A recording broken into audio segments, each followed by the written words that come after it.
பிறப்பில் அணைந்த பிரானடி போற்றி. வாழி திருநாவலூர் வன் தொண்டர் பதம் போற்றி.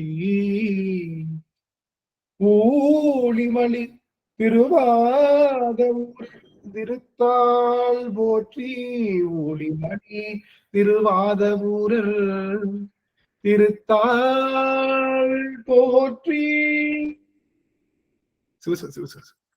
ஆடல் வல்லான் சொக்கநாதருடைய திருவருளும், அங்கற்கண்ணி மீனாட்சியுடைய திருவருளும், மாணிக்க வாசருடைய குருவர்களும் ஒன்றாக சேர்த்து இந்த திருவாசக சிந்தனை அமர்வு என்ற நிலைக்களத்தை நமக்கு பரிசாக தந்திருக்கின்றது. அப்பேற்பட்ட குருவருளையும் திருவருளையும் அடியேன் மனம் மொழி மெய்களினாலே வழிபாடு செய்கின்றேன். மேலும் இங்கு குழுமி இருக்கக்கூடிய அத்துணை அடியார் பெருமக்களுடைய திருவடிகளையும் அடியேன் சென்னிமேல் சூட்டி மகிழ்கின்றேன். திருச்சிற்றம்பலம். சிவாய நம.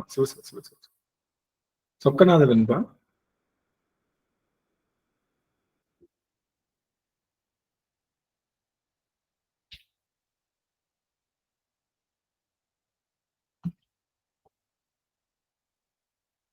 ஒரு நிமிடம் சுவாமி.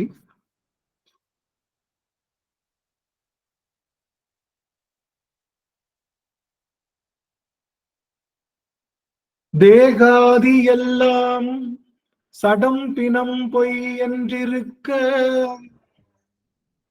மோகாதி எல்லாம் முடிந்திருக்க, ஏகமாயப்போதும் இன்ப வெள்ளத்தே இருக்க, வாழ்வை என்னுள் அப்போதே சொக்கநாத, வாழ்வை என்னுள் அப்போதே சொக்கநாதா சொக்கநாத.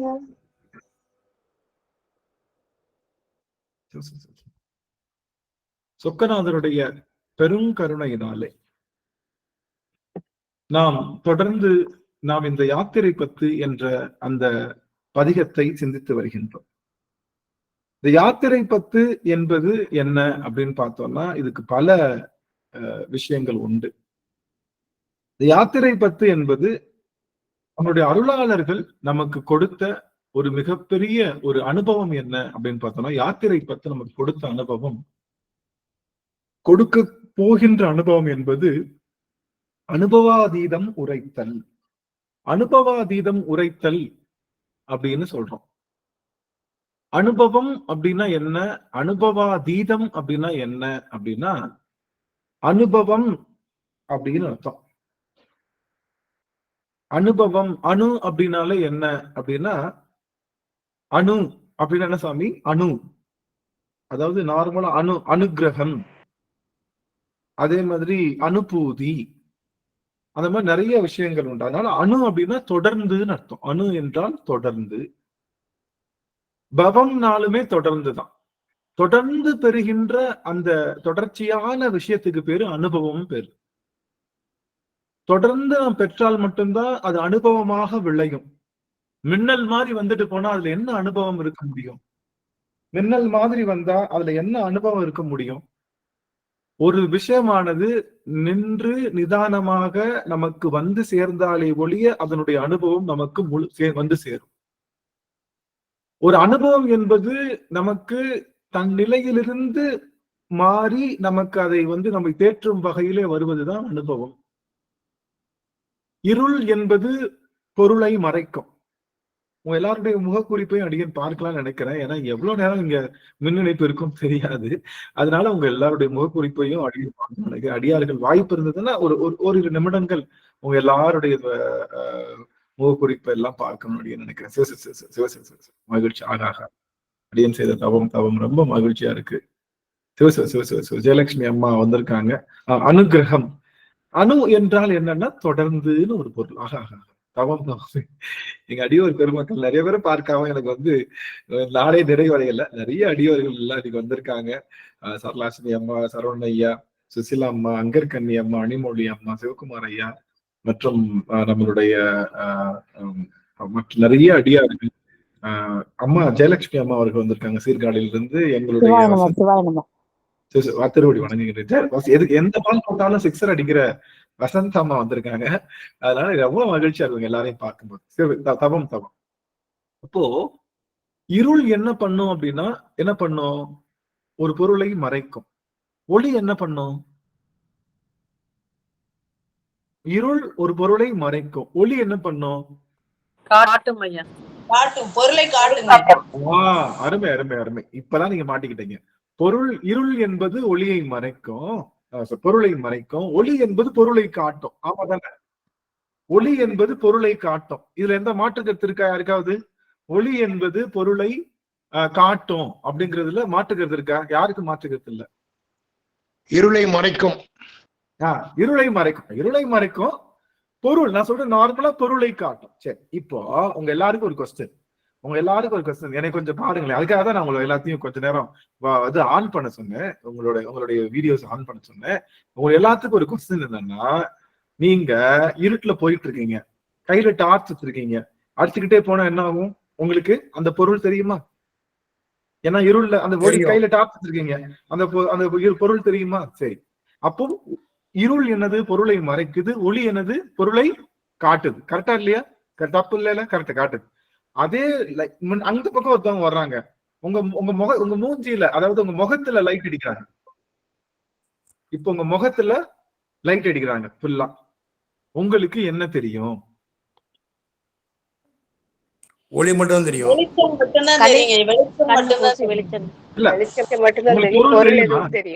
பொருள் தெரியுமா? பொருள் தெரியாது. பொருள் தெரியாது. இவ்வளவு நேரம் என்ன சொன்னீங்க? ஒளி என்பது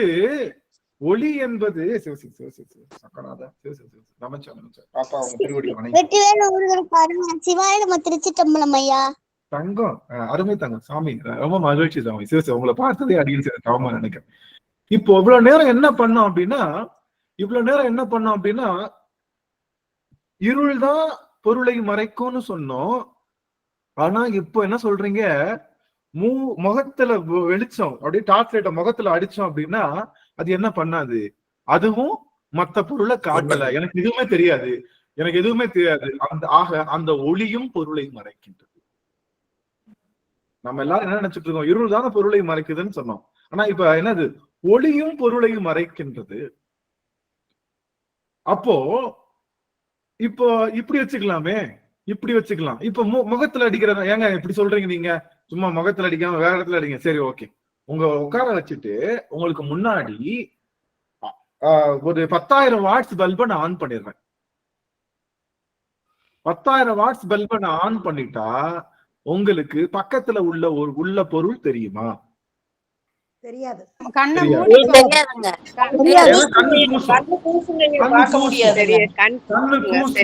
பார்க்க முடியாது.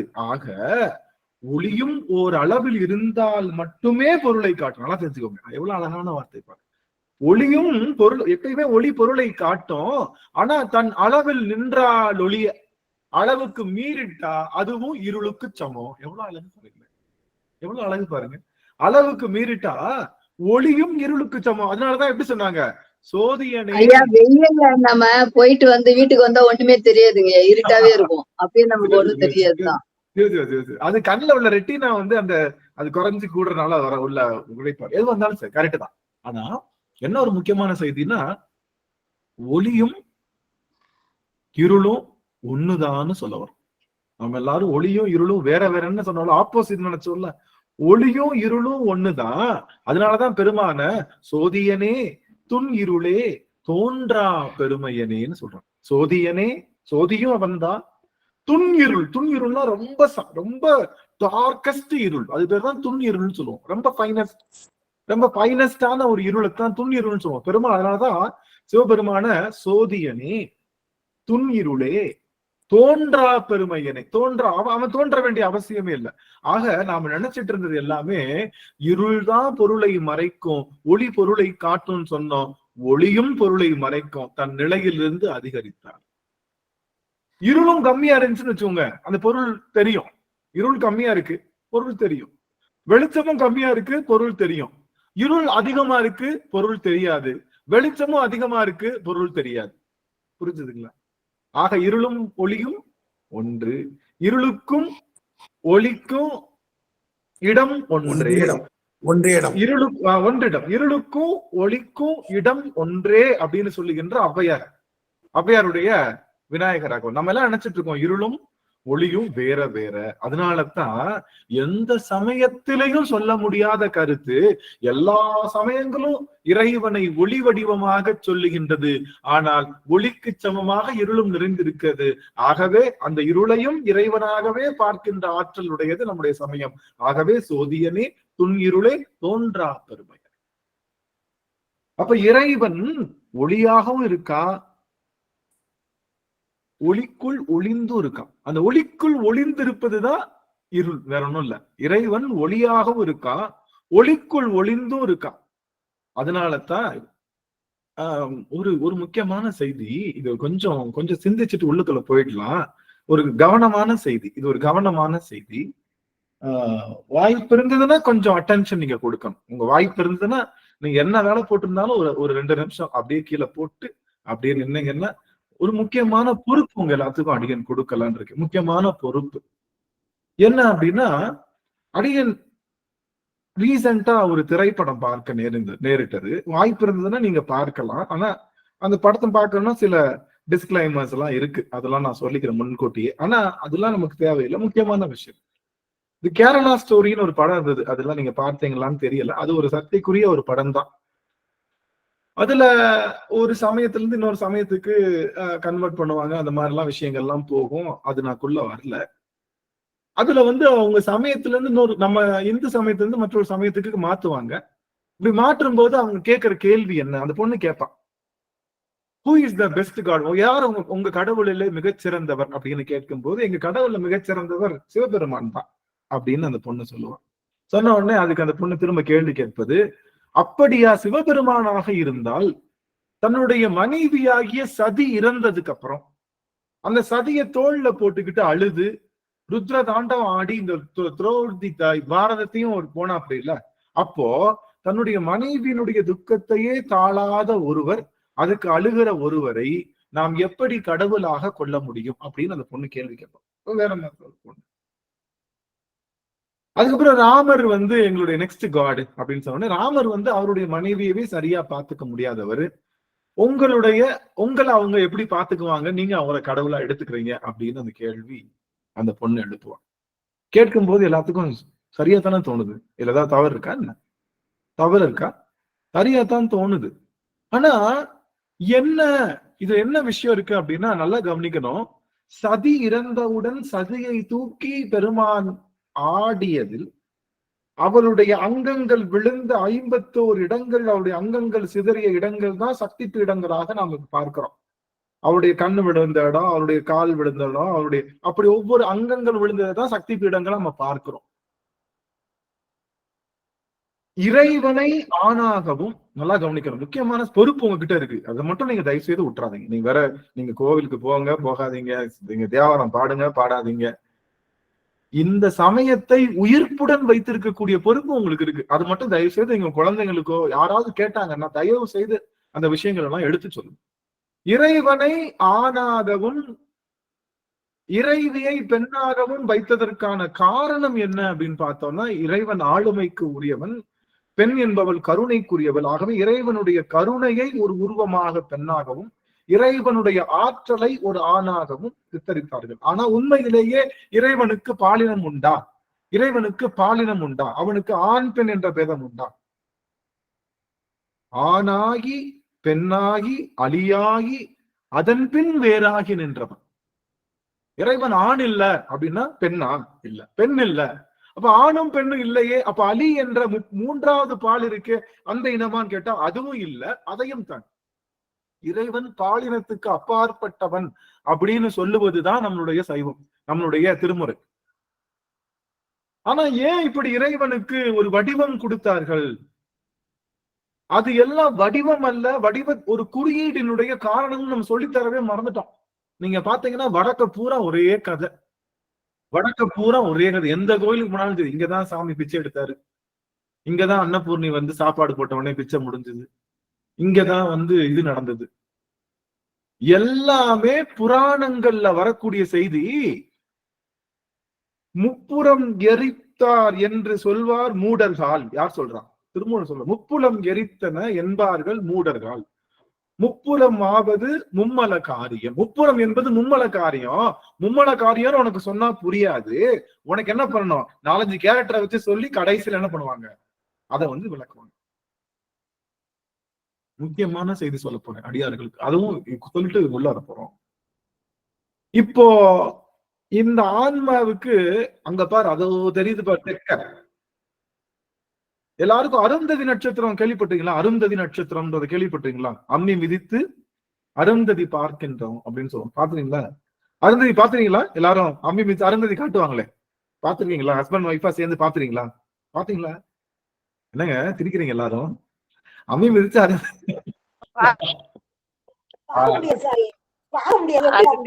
இரவு நாளும் பார்க்க முடியுமா? சரி, இரவு நாளும் பார்க்க முடியுமா? திருவடி வணக்கம். முக்கியமான செய்தி உங்களுக்கு. இந்த விஷயத்த சொல்லி இதுக்குள்ள போய் அதுக்கப்புறம் தான் யாத்திரை பத்துக்குள்ளே போறேன். ரொம்ப முக்கியமான செய்தி. எல்லாரும் கொஞ்சம் கவனிங்க. உங்க எல்லாருக்கிட்டையும் அடியே ரொம்ப இறைந்து கேட்டுக்கொள்கின்றேன். முக்கியமான செய்தி, கொஞ்சம் காது கொடுங்க. தெற்க அங்க பார்த்தேன்னா ஒரு நட்சத்திரம் இருக்கு. அந்த நட்சத்திரம் 2 நட்சத்திரமா இருக்கு. அந்த நட்சத்திரத்தை பாரு அப்படின்னா, இந்த ஆன்மாவுக்கு தெற்கனா முதல்ல என்னன்னு தெரியாது. இந்த ஆன்மாவுக்கு நட்சத்திரம்னா என்னன்னு தெரியாது. இந்த ஆன்மாவுக்கு 2 நட்சத்திரம் சேர்ந்து இருக்குன்னா என்னன்னு தெரியாது. அப்ப இந்த ஆன்மாவுக்கு எப்படி சொல்லுவாங்க அப்படின்னா, அந்த மரம் தெரியுதா அப்படின்னு கேட்பாங்க. மரம் தெரியுதா அப்படின்னு. ஆனா மரம் தெரியுது. மரத்தினுடைய உச்சி தெரியுதா அப்படின்னா, அந்த மரம் டெய்லி பார்த்து பழகி இருக்குல்ல, மரத்துடைய உச்சி ஈஸியா பார்த்தோம். மரத்துடைய உச்சிக்கு நேரா ஒரு பளிச்சுட்டு மின்னுதே, அது தெரியுதா கேட்டா, ஆமா அதுக்கு பேருதான் நட்சத்திரம், அதுதான் அருந்ததி நட்சத்திரம் அப்படின்னு சொல்லுவாங்க. அப்படியா? ஓகே. மறுநாள் அவனே கூப்பிட்டு, மரம் தெரியுதா? ஆமா தெரியுது. அதுக்கு மேல பளிச்சுன்னு மின்னுதே, நட்சத்திரம் தெரியுதா? ஆமா தெரியுது. அந்த நட்சத்திரம் அது 2ஆ இருக்கும். ஆனா இப்ப நீ பாத்துட்டு இருக்கேல்ல, அது 1ஆ தெரியுது. ஆக்சுவலி அது 2. நீ பாக்குறப்ப 1ஆ தெரியுது. அதுக்கு பேருதான் அருந்ததி நட்சத்திரம் அப்படின்னு சொல்லுவாங்க. ஆமா. ஓ அப்படியா? சரி சரி. திரும்ப அவனை கூப்பிட்டு, மரம் தெரியுதா? ஆமா. மரத்துக்கு மேல மினுக்குன்னு தெரியுது, நட்சத்திரம் தெரியுதா? ஆமா. அந்த நட்சத்திரம் எத்தனை? 2. ஆனா உனக்கு கண்ணில் தெரியுது 1. அந்த நட்சத்திரம் தான் அருந்ததி நட்சத்திரம். அது நல்லா தெரியுதான்னு கேட்டா, ஆமா தெரியுது. இப்ப அவரை கூப்பிட்டு, தம்பிங்க வா, அருந்ததி நட்சத்திரத்தை கண்ணால பார்க்க முடியாது, அது ரொம்ப தூரத்துல இருக்கு. அது எப்படி இருக்கும்னா, இந்த பாத்தையில ஒரு நட்சத்திரம் அந்த மாதிரி இருக்கும். அது கண்ணால பார்க்க முடியாது. இதோ இந்த திசையில இருக்கு, உன்னால உணர முடியுதா? உன்னால தெரிய முடியுதான்னா, என்னால கண்ணால பார்க்க முடியல, ஆனா இது போல இருக்கும்னு என்னால இப்ப புரிஞ்சுக்க முடியுதுன்னு அந்த ஆன்மா அப்போதான் உண்ணும். எடுத்த உடனே தெரியாத அருந்ததி நட்சத்திரத்தை அங்க பாரு தெரியுதான்னா, நாம முதல்ல மரத்தை காமிச்சு, மரத்தினுடைய உச்சியை காண்பிச்சு, உச்சிக்கு பக்கத்துல இருக்கக்கூடிய ஏதோ ஒரு நட்சத்திரத்தை காமிச்சு, அந்த நட்சத்திரத்துல 2ஆ இருக்குன்னு சொல்லி அதை தினமும் பார்க்க சொல்லி, கொஞ்ச நாள் கழிச்சு என்ன பண்ணுவாங்க, யாருமே பார்க்க முடியாத அந்த அருந்ததி நட்சத்திரத்தை நீ இப்படித்தான் இருக்கும்னு அனுமானம் பண்ணிக்கோன்னு சொல்லி தருவாங்க. எடுத்த உடனே கண்ணுக்கு தெரியாத அருந்ததி நட்சத்திரத்தை பத்துனா, நட்சத்திரம்னா என்னன்னு தெரியாது, இதுக்கு எதுன்னு என்னன்னு தெரியாது, வானம்னா என்னன்னு தெரியாது, உயரம்னா என்னன்னு தெரியாது, அதை ஏன் பார்க்கணும்னு தெரியாது. அப்ப இந்த ஆன்மானால புரிஞ்சுக்க முடியாதனால தெரிந்தவைகளை சொல்லி தெரியாதவைகளை புரிந்து வைத்து சொல்லுவதற்கு பேரு அனுமானம்னு பேரு. இதுக்கு பேரு என்ன நியாயம்னா, தூள அருந்ததி நியாயம்னு பேரு. இதுக்கு இந்த நியாயத்துக்கு பேர் என்னது? இப்ப நான் சொன்னேன் இல்லையா ஒரு நியாயம், அது பேர் என்னது? தூள அருந்ததி நியாயம். அருந்ததி நியாயம். இந்த அருந்ததி, தூள அருந்ததி நியாயம் என்பது என்னன்னா, நமக்கு தூளமே இல்லாத சூக்கமமான அருந்ததியை தூளமாக சொல்லி காட்டுகின்றது நியாயம். இதுக்கு பேர் நியாயம், சூழ அருந்ததி நியாயம் சொல்லுவாங்க. அப்போ எடுத்த உடனே அந்த தெரியுது. அதனாலதான் என்ன பண்ணுவாங்க, அந்த திசையில அருந்ததி தெரியுதான்னா, ஏற்கனவே நட்சத்திரத்தை பார்த்து பழகின இவன் அந்த நட்சத்திரம் 2ல 1, 2மே 1ஆ இருக்குன்னு 2 தான் தெரியும். 2 1ஆ இருந்தாலும் ஒரே நேர்கோட்டில் இருந்தாலும் தெரியும். அதெல்லாம் புரிஞ்சுக்கிட்ட ஆன்மா பார்க்காத நட்சத்திரத்தை அது பார்த்தேன் என்று சொல்லுகின்றது, பார்க்க முடியும் என்று நம்புகின்றது. ஏன்? உணர்வினாலே. அது போல கண்ணுக்கு தெரியாத 1000 பிரச்சனை வரும் இந்த உலகத்துல. அவைகள் எல்லாம் உலகத்துல இரவு பகல், நன்மை தீமை, அது இதுன்னு சொல்லி எல்லாம் 2ஆ இருக்கும். அதெல்லாம் ஒன்றாக தெரியும். அதுவும் இப்படித்தான் வரும்னு சொல்ல முடியாது. எப்படி வேணாலும் வரும். அது எல்லாத்தையும் பார்த்து நீ அனுசரிச்சுக்கணும். எப்படி? அருந்ததி ரிஷிபத்தினியாக இருந்து தன்னுடைய ரிஷியினுடைய சேர்ந்து இருப்பது போல நீயும் கணவனும் ஒன்னா இருந்து கண்ணுக்கு தெரியாத பிரச்சனைகள் ரெண்டு பிரச்சனைகள் வந்தாலும் 2 பேரும் ஒன்னா சேர்ந்து அதை சமாளிக்கணும் அப்படிங்கிற கருத்தை சொல்வதற்காக கணவனும் மனைவியும் பார்க்காத அருந்ததியை பார்த்ததாக சொல்லி பொருள் கொள்ளுகின்றது அருந்ததியை பார்க்கிறது. அதான் அருந்ததி நட்சத்திரம் பார்க்கிறது. ஒரு சாதாரண நட்சத்திரத்தையே பார்ப்பதற்கு இத்தனை உருவங்களை சொல்லி பார்க்க முடியாத நட்சத்திரத்தை நம்ம சொல்றோம் அப்படின்னா, உருவமே இல்லாத இறைவனை சொல்வதற்காக பல உருவங்களை சொல்லி அதிலிருந்து நீங்கி இறைவனை பார்க்க வேண்டும் என்பதை சொல்லிக் கொடுத்தார்கள் நம்முடைய அதனால். ஆனா கடைசி வரைக்கவே மரத்தை பார்த்துட்டு மரம்தான் அருந்ததி நட்சத்திரம்னு சொல்லி நினைச்சுக்கிறது எவ்வளவு பெரிய அறிவிலித்தனமோ, அது போல கடைசி வரைக்கும் கண்ணுக்கு பார்க்கிற சிவபெருமானுடைய திரு உருவம் தான் சிவனுக்குரியது என்பதை சொல்லுவதுல அதுல அவ்வளவு பெரிய விஷயம் கிடையாது. உண்மையை சொல், நீ உண்மையை பேசு அப்படின்னு நான் சொல்றேன். ஏதாச்சும் உரைக்குமா நம்மளுக்கு? உண்மையை பேசு, சத்தியமேவ ஜெயத்தே அப்படின்னு நான் சொன்னேன் அப்படின்னா உரைக்குமான்னு உரைக்காது. நான் என்ன பண்றேன்? ஹரிச்சந்திரன் ஒருத்தர் இருந்தாரு, அவருக்கு மனைவி சந்திரமதின்னு ஒருத்தவங்க இருந்தாங்க, அவருக்கு ஒரு பையன் ஒருத்தவங்க இருந்தாங்க. அவங்க எல்லாம் இவ்வளவு கஷ்டப்பட்டாங்க. தன் பொய் பேசாததற்காக மனைவியை விற்றார். மனைவி இவ்வளவு கஷ்டப்பட்டாங்க. அவர் போய் ஒரு இடத்துல போய் வெட்டியான் வேலை பார்த்தாரு, அவர் அவ்வளவு கஷ்டப்பட்டாரு. இப்படி எல்லாம் சொல்லி கடைசியில பையன் இறந்து போயிட்டான். பையன் இறந்து போனதுக்கு செய்ய முடியாம சொல்லி இந்த அம்மா கேட்கிறப்போ அவர் கேட்க இப்படியெல்லாம் சொல்லி கடைசியா தன்னுடைய மனைவியுடைய கழுத்தையே வெட்ட போயிட்டாரு. இறைவன் பூமாரி பொழிந்து அவர்கள் எல்லாருக்கும் என்ன பண்ணாரு? அன்பு பரிசை கொடுத்தாரு. வந்தவங்க இவங்களை வாங்கினாங்கல்ல, வித்தவங்க வாங்கினாங்கல்ல, அவனும் இறைவன் தான். இவங்களுக்கு தொல்லை கொடுத்தான்ல, அவனும் இறைவன் தான். சுடுகாட்டுக்கு ஒருத்தர் இருந்தாருன்னா அவனும் இறைவன் தான். எல்லாமே இறைவனாக இருந்து இவர்களை பார்த்து கொண்டார்கள் சொல்லும் போது இந்த ஆன்மாவுக்கு புரியுது, ஓ உண்மை பேசணும், பேசினா நிறைய கஷ்டம் வரும், அந்த கஷ்டத்திலையும் உண்மையா இருக்கணும். அப்படி இருந்தா இறைவன் நம்ம கூட நம்மளை கைவிடாம நம்மளை காப்பாற்றுவார் என்ற எண்ணத்தை இவ்வளோ பெரிய கதைகள் மூலமாக சொன்னாதான் புரியுன்றதுக்காக ஹரிச்சந்திர புராணம் ஏற்படுத்தப்பட்டது. ஆனா இன்னைக்கு வரைக்கும் உங்க சாமிக்கு 2 பொண்டாட்டி, உங்க சாமியே 2 பொண்டாட்டி வச்சிருக்கு. நீ என்ன, இதெல்லாம் ஒரு சமயமா? இறைவன் ஒரு சமயமா? இது ஒரு சமயமா அப்படின்னு கேட்கிறாங்க.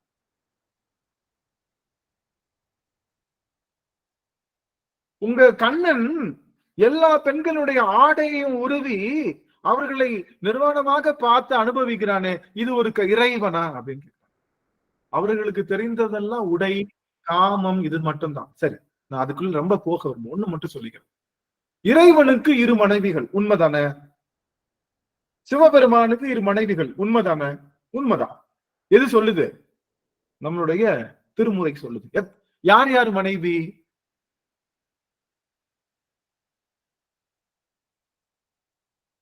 கங்காதேவி, பார்வதி தேவி. சக்தி, அருள் சக்தி. ஆஹா, கங்கை கூட மனைவி இல்லைன்னு ஒரு சரித்திரத்தை சொல்றாங்க. அந்த சாமி தண்ணி அது தாங்க முடியாது, வேகத்தை தாங்க முடியாமதான் தலையில வச்சுக்கிட்டாருன்னு சொல்றாங்க. மனைவியா கூட சொல்லல. இல்ல, அது மங்கை ஒரு பாகம், அதாவது தலையில மங்கை ஒரு பாகமா வச்சிருக்கான்றத நம்மளுடைய நாவுக்கரசுல இருந்து எல்லாரும் குறிக்கிறாங்க. அவன் தலையில வந்தாதான். ஆனா ஒரு பெண்ணை ஒரு வச்சிருக்கான். அப்ப தலையில ஒருத்தி வச்சிருக்கான். அடுத்து என்ன பண்ணான்? சைட்ல ஒருத்திய வச்சிருக்கான். ரைட்டா? 2 பேர், 2 மனைவி உண்டு இறைவனுக்கு அப்படின்னு சொல்றோம். என்ன காரணம்? சிவனுடைய சக்தி, அவனுடைய ஆற்றல் 2 வகையா பிரியும். ஒண்ணு என்ன? மறைப்பு ஆற்றல், இன்னொன்னு திருவருள் ஆற்றல். திருவருள் சக்தி, திரோதான சக்தி என்று 2. மறைப்பு சக்தி, திருவருள் சக்தின்னு 2 சக்தி. இந்த திருவருள் சக்தி அழகா இருப்பா, பார்க்க முடியும். மறைப்பு சக்தி மறைந்திருப்பா. மறைத்திருக்கின்ற சக்தியை சொல்வதற்கா இதைத்தான் மரக்கருணை அறக்கருணைங்கிறாங்களா? மரக்கருணை அறக்கருணை. உண்மைதான் சாமி. ஆக இறைவனுக்கு 2 விதமான சக்தி உண்டு. ஒன்று மறைப்பு சக்தி, இன்னொன்னு திருவருள் சக்தி. அந்த திருவருள் சக்தியை ஒரு பெண்ணாகவும் அவனுடைய மறைப்பு சக்தியை மறைந்திருக்கக்கூடிய ஒரு பெண்ணாகவும் காட்டுறான். வேற ஒண்ணும் கிடையாது. அவ்வளவுதான். அதுதான் இங்க காட்டக்கூடிய குறியீடு. இவனுக்கு கங்கை என்பவள் ஒரு பெண்ணானவள். நாம எப்படி குடும்பம் நடத்துறோமோ அது போல அவங்க 2 பேரும் குடும்பம் நடத்துறோம். அவங்களுக்குள்ள இந்த பரஸ்பர மாற்றங்கள் உண்டு, தாம்பத்தியம் உண்டு என்பதெல்லாம் முற்றிலும் கிடையாது. ஏன்னா இறைவனுக்கு அவனுக்கு என்ன கிடையாது. அதனாலதான் இவ்வளத்தையும் காட்டுவாங்க. சுத்தி பெரிய பெரிய சிலைகள், கோவில் முழுக்க பெரிய பெரிய சிலைகள், 1000 கைகள், எத்தனையோ கால்களுடைய அத்தனை சிலைகள் அப்படியே காண்பிச்சுட்டு டப்புன்னு உள்ள காட்டுவாங்க. எங்க காட்டுவாங்க? கருவறையில. கருவறையில பார்த்தா என்ன இருக்காது? பெருமானுக்கு கை இருக்காது, கால் இருக்காது, மூக்கு இருக்காது, வாய் இருக்காது. ஆனாலும் இப்ப என்ன பண்றோம்? சிவலிங்க திருமேனியில மாவை தடவி கெச்ச போட்டு வரைஞ்சு, வரைகிறதும் வரைகிறீங்க. எங்க அப்பனை நல்லா வரையலாமே, வரைகிறதான் வரைகிறீங்க. ஆகாக கண்ணை கொண்டி பார்க்க முடியலையே, எங்க அப்பா எவ்வளவு பெரிய அழகானவன், அவனை வரைகிறேன்ற பேரு வழியில உங்களுக்கு தெரிஞ்ச மாதிரி வரைஞ்சு கண்ணு ஒரு பக்கம் இழுத்துட்டு இருக்கு, வாய் ஒரு பக்கம் இழுத்துட்டு இருக்கு, அவனை பாக்குறதுக்கே கொடூரமா இருக்கான். என்னமோ அந்த வீட்டுல திருஷ்டி பொம்மைக்கு வரைவாங்கல்ல, வீட்டுல வெளியில திருஷ்டி பொம்மைக்கு வரைங்கிற மாதிரி நம்மளுடைய சிவலிங்க திருமேனியில ஒரு மாவை தடவி அதுக்கு மேல வரைஞ்சு முடிச்சோம். அவங்களே இவ்வளவு தூரத்துல உருவத்தை காமிச்சு இந்த இடத்துல உருவத்தை காட்டக்கூடாதுன்றதுக்காகத்தான் சிவலிங்க திருமேனி வச்சிருக்காங்க. எல்லா இடத்துலயும் உருவம் பாரு, இந்த இடத்துல உருவம் பார்க்க கூடாது, நீ உயர்நிலைக்கு வரணும்ன்றதுக்காக தான் வச்சிருக்காங்க. இருந்தாலும் நம்ம மக்கள் என்ன பண்ணோம்? சாமி முகத்துல அவங்க சாமி நம்ம உயர்த்துறாரு, அவரை டீ ப்ரமோட் பண்ணி நீங்க வடக்க எங்க போனாலும் சரி எல்லா லிங்க திருமேனியிலும் என்ன இருக்கும்? இப்பதான் எங்க மக்கள் எல்லாம் டூர் போயிட்டு வந்தாங்க. வடக்க நீங்க எங்க போனாலும் சரி உருவமாகத்தான் அவனை நினைக்க. சிவபெருமானுடைய வடிவம் இருக்கு. நான் ஹைதராபாத்ல இருந்தேன், அங்க லிங்க திருமேனி இருக்கும். அங்க என்ன பண்ணுவாங்க? உடனே ஒரு கவசம் சாத்துவாங்க லிங்க திருமேனி மேல. என்ன கவசம் சாத்துவாங்க? பார்த்தா மீச வச்சிருக்கிற சாமி முகம் இருக்கும். அப்படி சாப்பு கும்பிட்டாதான் அவங்களுக்கு சாமியை கும்பிட்டா மாதிரியே இருக்கும். அவங்க யார கும்பிடு, அவங்களுக்கு லிங்கத்தை வழிபாடு செய்யவே தெரியாது. யாருக்கு? வடக்க இருக்கிறவங்களுக்கு, தெற்க இருக்கிறவங்களுக்கு மட்டும்தான் லிங்கத்தை வழிபாடு செய்யும். அதனாலதான் தென்னாடுடைய சிவனே போற்று. தென்னாட்டுல இருக்கிறவங்கனாலதான் சிவனை சிவனா பார்க்க தெரியும். அந்த முகம் இருக்குல்ல, அவன் யாருன்னா அவன் ருத்ரன்னு அர்த்தம். முகம் இருக்கிறவன், உருவம் இருக்கிறவன் பேர் ருத்ரன். அவங்க ருத்ரனா தான் பாக்குறாங்க, சிவனை ருத்ரனா பாக்குறாங்க. நாமத்தான் சிவனை சிவனா பார்க்கணும். அதனாலதான் தென்னாடுடைய சிவனையே போற்று. இருந்தாலும் பரவாயில்ல, கும்பிடுங்க, ஒன்னும் பிரச்சனை. ஆக அந்த தூக்கி சுத்தி சதி இறந்துட்டு அவளை தூக்கி சுத்தினவன் யாரு? உருத்திரன் தான் தூக்கி சுத்தினான். உருத்திரனுடைய மனைவி யாரு? பிரம்மனுடைய மனைவி பிராமி, அவதான் பிராமி. திருமாலுடைய மனைவி லக்ஷ்மி. பிரம்மனுடைய ருத்ரனுடைய மனைவி யாரு? சதி, கௌரி. சத்தின்னு சொல்லலாம், கௌரின்னு சொல்லலாம். சதாசிவத்தினுடைய மனைவி பார்வதி. சதாசிவம் அவருடைய மனைவி பார்வதி. அதுக்கப்புறம் மேல போறோம். அப்புறம் மனோன்மணி. அப்படி வரிசையா வரும். மனோன்மணி தான் நம்ம கோவில்ல எல்லாம் சிவலிங்க திருமேனிக்கு முன்னாடி உட்கார்ந்து பூஜை பண்றவ சிவலிங்க திருமேனி. அவர் தான் சதாசிவத்தினுடைய மனைவி. அவர் பேரும் மனோன்மணி தான். நான் என்ன சொல்ல வரேன் அப்படின்னா, ஒரு விஷயம் குழந்தைங்களுக்கு என்ன சொல்லி தரணும் அப்படின்னா, இதெல்லாம் வடிவங்களுடைய தாத்பரியம் தான். இப்ப குழந்தைங்க அழகா சொல்லுது, நான் படம் பார்த்துட்டு இருக்கேன், எனக்கு இந்த பேய் படம் பார்க்க ரொம்ப பிடிக்கும், இந்த பேய் படம் பார்க்க ரொம்ப பிடிக்கும் எனக்கு. ஆனா ரொம்ப பயந்துட்டே பார்ப்பேன். இந்த மாதிரி கையை வச்சுக்கிறது, அப்படி ஒளிஞ்சுக்கு பாக்குறது, இந்த மாதிரி பாக்குறது ரொம்ப பிடிக்கும். நான் அப்படி பார்க்கும்போது எங்க பாப்பா, சின்ன பொண்ணு, அவ அப்பா நீ ஒன்னும் பயப்படாதப்பா, அவங்க சும்மா மேக்கப் தான்ப்பா போட்டிருக்காங்க அப்படின்னு சொல்லு. ஜஸ்ட் மேக்கப்பா, ஜஸ்ட் மேக்கப் தான் போட்டிருக்காங்க, நீ ஒன்னும் பயப்படாத அப்படின்னு குழந்தைங்க சொல்றாங்க. அந்த மாதிரி குழந்தைங்க கிட்ட என்ன சொல்லணும்? அம்மா இது வெறும் உருவம் தான், இந்த உருவம் உண்மை அல்ல, உருவத்துக்கு குழுக்குள்ள தாற்பயம் தான் உண்மைன்னு குழந்தைகளுக்கும் சொல்லி வளர்க்கணும். அதுதான் நம்ம செய்யற தப்பு. அதை விட்டுட்டோம். நீங்க வடக்க போனீங்கன்னா ஒரே ஸ்டோரிக்கு மேல ஸ்டோரி. அங்க உட்கார்ந்தாங்க, இங்க உட்கார்ந்தாங்க, அங்க போனாங்க, இங்க போனாங்க, அங்க செஞ்சாங்க. அனைத்தும் என்னவா இருக்கணும் அப்படின்னா தாத்பரியங்களாக இருக்கின்றது. தாத்பரியத்தை தான் நம்ம பிடிக்கணுமே தவிர, நீங்க கிஃப்ட் கொடுத்தா கிஃப்ட் ரேப்பரை எடுத்து வச்சுக்கிட்டு கிஃப்ட தூக்கி எரிஞ்சிருவ போல வடக்க என்ன பண்றாங்கன்னா கிஃப்ட் ரேப்பரை வச்சுக்கிட்டு சாமி தூக்கி எரிஞ்சிடறாங்க. கதைகளுக்குள்ளேயே முழுவதுமாக சுத்திட்டு இருக்காங்க. ஆனா நாம கிஃப்ட் ரேப்பரை போட்டு உள்ள இருக்கக்கூடிய கிஃப்ட பிடிச்சுக்கிறோம். அது போல உருவத்திற்கு முதலீடு செய்யாமல் அதுல இருக்கக்கூடிய தாத்பரியத்திற்கு தான் செய்யணும். இறைவனுக்கு 2 சக்திகள் உண்டு. ஒன்னு மறைப்பு சக்தி, இன்னொன்னு திருவருள் சக்தி. மறைப்பு சக்தியை ஒரு பெண்ணாகவும், திருவருள் சக்தியை ஒரு பெண்ணாகவும் காட்டியிருக்கோம். திருவருள் சக்தி பெருமானுக்கு நிறைய இருக்கு, மறைப்பு சக்தி கொஞ்சமா தான் இருக்கு, கவலைப்படாத, உனக்கு நிறைய மறைச்சிட மாட்டான், கருணை செய்வதற்காகத்தான் பெருமான் நிற்கிறான் அப்படின்னு சொல்லுவது. இன்னொரு முக்கியமான விஷயம், இறைவன் பிச்சை எடுக்கிறான். இறைவன் பிச்சை எடுக்கிறான்.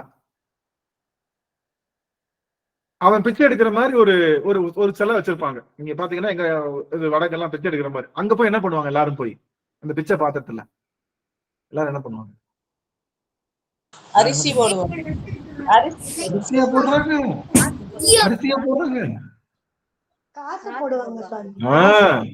காசு இது போடுறாங்க. நம்ம இல்ல சாமி, நம்ம மீனாட்சி அம்மன் கோயில்ல, நம்ம மீனாட்சி அம்மன் கோயில்ல பிச்சாரன் சன்னதியில பாருங்களேன், பைசாவா கிடக்கும் சாமி, பைசாவா. ஆக அந்த பிச்சை பாத்திரத்துல போய் காசு போடுறாங்க. அந்த பிச்சை பாத்திரத்துல போய் என்ன பண்றாங்க? காசு போடுறான். அவன் காசுக்கா பிச்சை எடுத்துட்டு இருக்கான். அவன்கிட்ட காசு இல்லையா? காசு வேணும்னா அவன் என்ன பண்ணுவான்? மகாலட்சுமி குதிரா. இது ரெண்டுல இன்னொரு பெரிய கதை என்னன்னா, மகாலட்சுமி வந்து காசு போட்டுதான் அந்த இது நடந்துச்சான். எது? பிரம்ம கபாலம் நடந்துதான். எப்படி பாருங்க, இப்படி எல்லாம் பாருங்க. மகாலட்சுமி போட்ட காசு போட்டா பிரம்ம கபாலம் நிறைஞ்சுதான். பிரம்ம கபாலம் நல்லா கவனிங்க. பிரம்ம கபாலம் சொல்லுங்க சாமி. அன்னபூர்ணி தாயார் வந்து அரிசி போட்டு அந்த திருவோடு நெம்பனுக்கு வந்து கையை விட்டு விழுந்ததுதாங்க புராணம். இல்ல அதான் புராணமே இப்ப அப்படி இல்ல. அந்த மாதிரி ஒரு புராணம் நம்மளோட இதுல கிடையவே கிடையாது. நம்ம திருமுறையில எங்க தேடினாலும் கிடையாது. அன்னபூர்ணி வந்து அங்க அரிசி போட்டு அது அந்த அதுக்கப்புறம் தான் அது மூடினாரு. அதுக்கப்புறம் கையை மூடிக்கிட்டாரு. என்னமோ இவருக்கு தெரியாம இது ஒட்டிக்கிச்சான். எது ஒட்டிக்கிச்சான்? பிரம்ம கபாலம் அவன் கையில ஒட்டிக்கிச்சு. ஒட்ட முடியுமா? அவன் அறிவு பொருளுங்க. அறிவு பொருள்கிட்ட எப்படி சடப்பொருள் ஒட்டும்? நான் என்ன கேட்கிறேன், அறிவு பொருள் கிட்ட போய் சடத்துக்கிட்டதான் சடம் ஒட்டும். அவன் ஆதி அந்தமம் இல்லாத அறிவு பொருள் கிட்ட எப்படி சடப்பொருள் ஒட்டும்னா, அந்த தாத்பரியம் என்னன்னா, ஆணவமாகிய அந்த ஆணவம் நிறைந்த பிரம்ம கபாலத்தை கொய்து நம்மளுடைய ஆணவத்தை, இந்த மாதிரி உங்ககிட்ட ஆணவம் இருந்ததுன்னா எங்ககிட்ட போட்டுருங்க, ஆணவத்தை போட்டீங்கன்னா நீயும் நானும் ஒண்ணு, எனக்குள்ள வந்துடலான்னு ஒரு கையில பிச்சையும் ஒரு கையில அந்த மானுக்கு என்ன கொடுப்பாரு? மானுக்கு என்ன கொடுத்துட்டு இருப்பாரு? உணவு கொடுத்துட்டு இருப்பாரு. பாத்தீங்களா பிக்ஷாடனுடைய கோலம்? பாத்தீங்களா? ஒரு கையில பிக்ஷை பாத்திரமும் இன்னொரு கையில என்னது? மானுக்கு ஒரு கொப்பை ஒடிச்சு சாப்பாடு கொடுத்துட்டு இருப்பாரு. என்ன? நீ பிச்சை பாத்திரம், மான் என்பது உயிராகிய நீ என்னிடம் வர வேண்டும் என்றால் இந்த பிச்சை பாத்திரத்துல உன்னுடைய ஆணவத்தை போட்டா உனக்கு தீராத இன்பம், மாறாத இன்பம் என்ற இன்பத்தை நான் உகட்டுகின்றேன், உனக்கு புகட்டுகின்றேன் என்று சொல்லுகின்ற வகையிலே ஒரு கையில பிச்சை பாத்திரமும் ஒரு கையில மானுக்கு அந்த உணவும் பெருமான் கொடுத்துட்டு இருக்கோம். மான் என்பது நாம தான், நம்மளுடைய ஆன்மா தான். ஆக பெருமான் கையில் இன்னைக்கு ஐயா ஒரு நிமிஷம் ஐயா, சிவ ஐயா, இன்னைக்கு காலையில ஞானசம்பந்தர் பத்தி அம்மா எடுத்தாங்க ஐயா. அப்ப வந்து ஈசன் குடும்பத்துல அப்ப அம்மா இதே தாங்க ஐயா சொன்னாங்க, அந்த பிச்சை பாத்திரத்துல வந்து யாரும் காசு போடாதீங்க, வேற எதுவும் போடாதீங்க, நம்ம கிட்ட இருக்கிற ஆணவம், அந்த பொறாமை, அந்த விதண்டாவாதம், அந்த மாதிரிதான் நம்ம வந்து அதுல நம்ம குடுத்துட்டு நம்ம வந்து சிவனடி சேரணும், சிவபெருமான நினைக்கணும்னு அம்மா காலையில தாங்க ஐயா சொன்னாங்க. அதே இப்ப நான் இரண்டாவது முறை நான் கேக்குறாங்க ஐயா. திருவடி வணக்கம் ஐயா. சிவாய நமக ஐயா. மகிழ்ச்சி. ஆக நாம எல்லாம் என்ன ஆயிட்டு இருக்கோம் அப்படின்னா, தயவு செய்து இந்த மாதிரி எப்பயுமே யாரு பிச்சை எடுப்பா? தாங்கிட்ட இல்லாததான் பிச்சை எடுப்பாங்க. யாரு பிச்சை போடுவா? தாங்கிட்ட நிறைய இருக்கிறதான் பிச்சை போடுவாங்க. நம்ம கிட்ட இல்லாதது எது? சிவபெருமான்கிட்ட இல்லாதது எது? ஒரே ஒரு பொருள் தான் சிவபெருமான்கிட்ட இல்ல. அவங்கிட்ட இல்லாதது இருள் அவன்கிட்ட இல்ல. இருள் என்ற ஆணவம் அவன்கிட்ட இல்ல. அறியாமை அவன்கிட்ட இல்ல. நம்ம கிட்ட என்ன இருக்கு? அதிகமா இருக்கிறது எது? நம்ம கிட்ட அதிகமா இருக்கிறது அறியாமைதான். நம்ம கிட்ட இருக்கிறது அறியாமைதான் அதிகமா இருக்கு. இப்போ உங்க கையில 5 ரூபாய் தான் இருக்கு, பிச்சை போடுவீங்களா? வெறும் 5 ரூபாய் தான் இருக்கு, பிச்சை போடுவீங்களா? ஐயா, இப்ப இருளாவும் அவன் தான் இருக்கிறான், ஒளியாவும் இருக்கிறான்னு சொன்னீங்க இல்லைங்கய்யா. அருமை அருமை.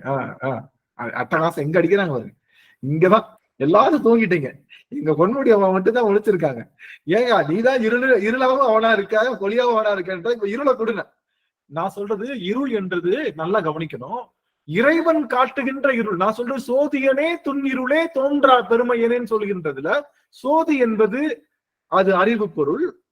அந்த இருள் என்பது மாயை. அதுதான் அந்த மேல வச்சிருக்காங்கல்ல, தலையில வச்சிருக்காங்கல்ல கங்கை, அந்த மறைப்பு சக்திக்கு பேரு தான் இருள். இன்னொரு இருள் அது அவன்கிட்ட தான் இருக்கு. நல்லா கவனிங்க ஒரு நிமிஷம். அந்த மறைப்பு சக்தி வச்சிருக்கான்ல, என்னை நல்லா பாருங்க. அந்த மறைப்பு சக்தி தலையில வச்சிருக்கான்ல, அது அப்பப்பயாவது கொஞ்சம் கொஞ்சமா அருள் தரணுமா. எது மறைப்பு சக்தின்னு என்ன பண்ணணும்? மறைக்க மட்டும் தானே செய்யணும். ஆனா இன்னைக்கு நம்ம எல்லாம் இதுலதான் இருக்கோம், மறைப்பு சக்தியில தானே இருக்கோம். நம்ம எல்லாரும் மறைப்பு சக்தியில தானே இருக்கோம். ஆனா நமக்கு அருள் கிடைக்குதா இல்லையா? திருவாசக சிந்தனைன்னு ஒண்ணு ஆரம்பிச்சு அடியார்கள்லாம் அங்க சேர்ந்து இறைவனுடைய திருவருள் கருணை சிந்திச்சுட்டு இருக்கோம்னா அந்த இருளுக்குள்ள ஒரு அருள் வச்சிருக்கான் பெருமான். அது மாதிரி இருள் வச்சிருக்கானா கங்கைய. இருந்தாலும் கங்கை தெரியல, கொஞ்சமாச்சும் தெரியுன்றதுக்காக பக்கத்துல பிறை வச்சிருக்கான். அதனாலதான் பிறை கொஞ்சம் அந்த வெளிச்சம் எங்க அந்த கங்கை தெரியுன்றதுக்காக வெளிச்சம். அது போல இந்த ஆன்மாவுக்கு மாயை என்ற இருளை கொடுத்து அந்த அந்த நட்சத்திரம் அந்த நிலவொளி போன்ற குளுமையான அருளையும் பெருமான் கொடுத்துட்டே இருக்கானா. அதனாலதான் தலையில பிறை சூடி இருக்கான் அப்படின்னு சொல்றான். அதனால இறைவனை இருள் சொல்லக்கூடிய அந்த இருள் என்பது அவனுடைய மறைப்பு சக்தி இருளைத்தான் சொல்றோம். இந்த இருள் என்பது அறிவில்லாத இருள். இந்த இருள் அறிவு இருக்கக்கூடிய இருள், கண்ட்ரோல் பண்ணக்கூடிய இருள். நம்ம வீட்டுல சுவிட்ச் வச்சிருக்கோம். சுவிட்ச் எதுக்காக வச்சிருக்கோம்? ஸ்விட்ச் ஆன் அண்ட் ஆஃப் கண்ட்ரோல் பண்ணக்கூடிய அந்த விஷயத்துக்கு பேரு, அந்த இருளுக்கு நானா ஆஃப் பண்ண அந்த இருள் வந்து எனக்கு கண்ட்ரோலபிள் இருள். என்னால கண்ட்ரோல் பண்ண முடியாத இருளுக்கு பேர் தான் அறியாமைன்னு பேர். புரிஞ்சுக்கிச்சா? கண்ட்ரோல் பண்ணக்கூடிய இருளுக்கு பேரு மாயை, கண்ட்ரோல் பண்ண முடியாத இருளுக்கு பேரு அறியாமைன்னு பேரு. நான் எங்க வீட்டுல சுவிட்ச் போட்டு ஆஃப் பண்ணி ஆன் பண்ணா அது எனக்கு ஒண்ணும் பிரச்சனை. எப்ப தேவையோ நான் போட்டுக்குவேன், எப்ப தேவையோ ஆஃப் பண்ணிக்குவேன். அந்த இருள்ல சிவம் இருக்காரு. கரண்ட் போயிருச்சு, வருமா வராதான்னு தெரியாது, எப்ப வரும்னு தெரியாது. அந்த இருள்ல இறைவன் இல்லை. ஏன்னா இறைவன் என்பவன் அறிவுக்குரிய பொருள். எங்கெல்லாம் காரணத்துக்குள்ள கட்டுப்படுகின்றதோ அந்த பொருளாக இருக்கா. அப்போ இறைவனை இருள் சொல்லக்கூடியது மாயை. மாயைத்தான் இறைவனுடைய இருளா சொல்றோம். இறைவன் என்பவன் அறிவற்ற பொருள் அல்ல, ஆணவம் அல்ல. ஆணவம் இருள் வேற, மாயை இருள் வேற. நல்லா தெரிஞ்சுவோம். அருமையான கேள்வி. நல்லது. சரி, இப்போ இங்க வாங்க. மாய ஒளி பொருள் தானே சொல்லுவாங்க ஐயா.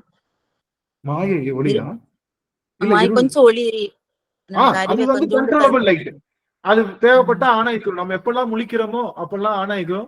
நம்ம உறங்கும் போது அது வந்து ஆஃப் ஆயிக்குது. அதனால அந்த இது வந்து ஆன் அண்ட் ஆஃப் ரெண்டும் கலந்தது. இருளும் ஒளியும் கலந்த ஒரு கலவைக்கு பேர் தான் மாயை. அதுல முழு இருள் இல்ல.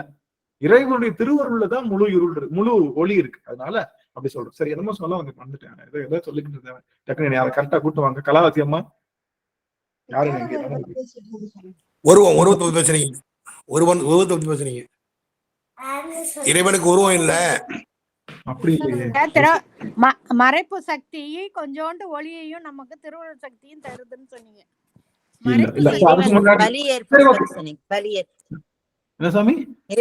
இறைவன் பிச்சை எடுப்பதை பத்தி சொல்லிட்டு இருந்தீங்க.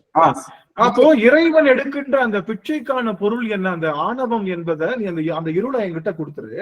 அந்த ஆணவம் என்பதை என்கிட்ட கொடுத்துரு. நம்ம கிட்ட அது அதிகமா இருக்கு, அறியாமை அவன்கிட்ட கொடுக்குறோம். நம்ம கிட்ட வெறும் 5 ரூபாய் தான் இருக்கு, பிச்சை போடுவோமா? அதான் கேட்டேன். அதான் லாஸ்டா முடிச்சு. நம்ம கிட்ட 5 ரூபாய் தான் இருக்கு, பிச்சை போடுவோமான்னு கேட்டா போட மாட்டோம். ஏன்னா நம்ம கிட்ட என்கிட்ட நிறைய காசு இருக்கு. அப்ப எவ்வளவு பிச்சை போடுவோம்? என்கிட்ட 10,000 ரூபாய் இருந்தா என்ன எவ்வளவு போடுவோம்? 1 ரூபாய் போடுவோம். இல்ல கிட்ட என்கிட்ட 10,000 ரூபாய் இருந்தா 1 ரூபாய் போடுவோம். அதனால சிவபெருமான் நம்ம கிட்ட நிறைய இருக்கக்கூடியது எது அப்படின்னா ஆணவம் என்ற இருள். அந்த இருளை போடுன்னு சொல்றாருன்னு ஒவ்வொரு முறையும் அவன் பிக்ஷாடனாக வரும்போது அடியாருக்கு சொல்லுங்க. அவன் ஆடுகின்ற திருக்கூத்து 5 தொழில்களை செல்லுதுன்னு சொல்லிக் கொடுங்க. அவன் ஆடுகின்ற திருக்கூட்டு 5 தொழில்களை படைத்தல், காத்தல், ஒடுக்குதல், மறைத்தல், அருளல் என்று சொல்லுகின்ற 5 தொழில்களை செய்வதனால 5 வடிவம் இருக்கு அவனுக்கு. தூக்கிய கரம், வீசிய கரம், அவனுக்கு ஊன்றிய திருவடி, தூக்கிய திருவடி, அருளல் என்று சொல்லுகின்ற 5 இருக்கு. நமச்சிவாய மந்திரம் 5 எழுத்து. இதுக்கெல்லாம் அதான் பொருள். குழந்தைகளுக்கு சின்ன வயசுல இருந்தே சொல்லிக் கொடுங்க. இது எல்லாமே தாத்பரியத்துக்குள்ள இருக்கு. புராணம் என்பது சிவன் ஒருத்தர் இருக்காரு, பெருமான் எடுத்தோடனே சிவன் சொன்னா தெரியாது. சிவன் ஒருத்தர் அப்பா இருக்காரு, அவங்க அம்மா யாரு? பார்வதி. அவங்களுக்கு 2 பிள்ளைங்க இருக்காங்க. யாரு? விநாயகர் மற்றும் முருகன். அப்ப அவங்களுக்கு ஒரு தேவை செய்வதற்கு ஒருத்தர் இருக்காரு, நந்தியம் பெருமான். இப்படி எல்லாம் இருக்கிறப்ப அந்த கதையா சொல்லி அந்த கேரக்டரை ஞாபகப்படுத்தி கடைசியில அந்த கேரக்டர் எல்லாம் இந்தந்த பொருள் அப்படின்னு சொல்லி முடிக்கிறது. எப்படி தூள் அருந்ததி சொன்னோம் முதல்ல, அந்த எதை பார்த்தோம்? மரத்தை பாரு, மரத்து பக்கத்துல இருக்கிற நட்சத்திரத்தை பாரு. அந்த நட்சத்திரம் 2 நட்சத்திரம் இருக்கு, 1 நட்சத்திரம் சொல்லி அது பார்க்க முடியாத நட்சத்திரம் சொல்லி அருந்ததிய சொல்வது போல இந்த விஷயங்கள் எல்லாம் சொல்லி புரிய வைக்கக்கூடிய கடமை உங்க எல்லாத்துக்கும் இருக்கு. தயவு செய்து குழந்தைகளுக்கு இதெல்லாம் சொல்லிக் கொடுங்க. விநாயகருடைய வடிவம் சொல்லிக் கொடுங்க. முருகப்பெருமானுடைய கையில் இருக்கக்கூடிய வேல் என்பது ஞானம், கொலை கருவி இல்ல. ஒருத்தர் கேள்வி கேட்கிறார், உங்க சாமி நல்லவர்ன்றீங்க, கருணை வடிவன்றீங்க, எதுக்கு கையில வேல் வச்சிருக்காரு கேட்கிறாரு. எதுக்கு சிவபெருமான் மூவடை சூளம் வச்சிருக்காங்க அப்படின்னு கேட்கும் போது, அது ஞானத்தினுடைய வடிவம். ஞானத்தை இருள்ல பாய்ச்சுனா அது வெற்றி கொடுக்கும். அதனால அது பேரு வெற்றி வேல், ஞானவேல் அதுக்கு ஒரு பேரு. அது யாரையும் கொலை செய்யாது, இது வரைக்கும் யாரையும் கொலை செய்ததல்ல. சிவபெருமானுடைய மூவிலை அது மாதிரிதாங்க கேக்குறாங்க, உங்க சாமி எல்லா சாமியும் ஆயுதம் வச்சிருக்குது அப்படின்ற மாதிரிதான் சொல்றாங்க. அது ஆமா, சிவபெருமானுடைய மூவிலை சூலம். எதுக்காக சிவபெருமான் மூவிலை சூலம் வச்சிருக்கான் அப்படின்னா, அவன் ஆணவம், கண்மம், மாயை என்று சொல்லுகின்ற 3 பொருட்களை குத்தி எடுப்பதற்காக மூவிலை சூலம் வச்சிருக்கான்னு சொல்லு. அவன் யாரையும் கொலை செய்ததில்லை, அவன் யாரும் இதுவரைக்கும். ஆக இந்த தெளிவான செய்திகளை நீங்க உங்களுக்கு தெரிந்த அளவுல மற்றவர்களுக்கு சொல்லுங்க. மற்றவர்கள் சொல்றீங்களோ இல்லையோ, உங்களுடைய குழந்தைகள், உங்களுடைய குடும்பத்தினருக்கு நீங்க சரியாக சொன்னாலே போதும், வேற ஒண்ணுமே தேவை. எங்களுக்கு புரியல அப்படின்னா கேளுங்க மத்தவங்ககிட்ட. என் குழந்தைங்க இப்படி கேள்வி கேட்கறாங்க, என்ன பதில் சொல்றதுன்னு தெரியல, கேள்வி கேளுங்க. எல்லாத்திற்கும் பதில் உண்டு நம்முடைய சைவத்துல. அதனால தயவு செய்து இந்த மாதிரியான செய்திகளை சொன்னீங்கன்னா பிற்காலத்துல எந்த சமயத்தினரும் இந்த வாதங்களை சொல்லி எளிமையில மற்ற சமயத்திற்கு போவதற்கான வாய்ப்புகள் உண்டு. ஆகவே மரத்தினுடைய ஆணி வேரை சொல்லி குழந்தைகளுக்கும் எல்லாருக்கும் பழக்குங்கள் என்பதுதான் எங்க அடிக்கிறோம், எல்லாருக்கும் வைக்கிறதுங்க. சரி, உள்ள போயிடலாம். யாத்திரை பத்து என்பது அனுபவாதீதம். அணு என்றால் தொடர்ந்து பெறுகின்ற ஒரு விஷயத்துக்கு மட்டும்தான் அனுபவம். மின்னல் போன்று எது வந்தாலும் அது அனுபவம் ஆகாது. டக்குன்னு வந்துட்டு போகுது, ஏதாவது அனுபவம் கிடைக்குமா? கிடைக்காது. அது நின்று நிதானமாக நமக்குள்ள விளையும் போது அதுல கிடைக்கக்கூடிய அந்த நேயம் தேர்வுதான் அனுபவம் சொல்லுவோம். அந்த அனுபவம் இன்னும் அதிகமா தேங்குதுன்னா அது பேர் அனுபவாதீதம்னு அர்த்தம். அனுபவமே அதிகமா அது கூட ஸ்பெண்ட் பண்ணாதான் கிடைக்கும். அனுபவமே அதிகமா அது கூட ஸ்பெண்ட் பண்ணாதான் கிடைக்கும். அதுக்குள்ள இருக்கக்கூடிய அந்த அனுபவாதீதம் என்பது இன்னும் அது கூட அதிகமா ஸ்பெண்ட் பண்ணா மட்டும்தான் இன்னும் கிடைக்கும். அது பேரு தான் அனுபவாதீதம். ஆகவே இறைவனிடம் அதிக நேரம் ஸ்பெண்ட் பண்ணக்கூடிய இடமாக அமைவது யாத்திரை பத்து. இறைவன் கூட நீங்க ரொம்ப நேரம் ஸ்பெண்ட் பண்ணணும் அப்படின்னு சொல்லுவதுதான் யாத்திரை பத்து. இறைவன் யாரு? இறைவன் கூட ரொம்ப நேரம் ஸ்பெண்ட் பண்ணா கோயில்ல போய் காலையில ஆரம்பிச்சு சாயங்காலம் பள்ளியறை பூஜைக்கு வரைக்கும் இருக்கணும், அதான சொல்ல வர?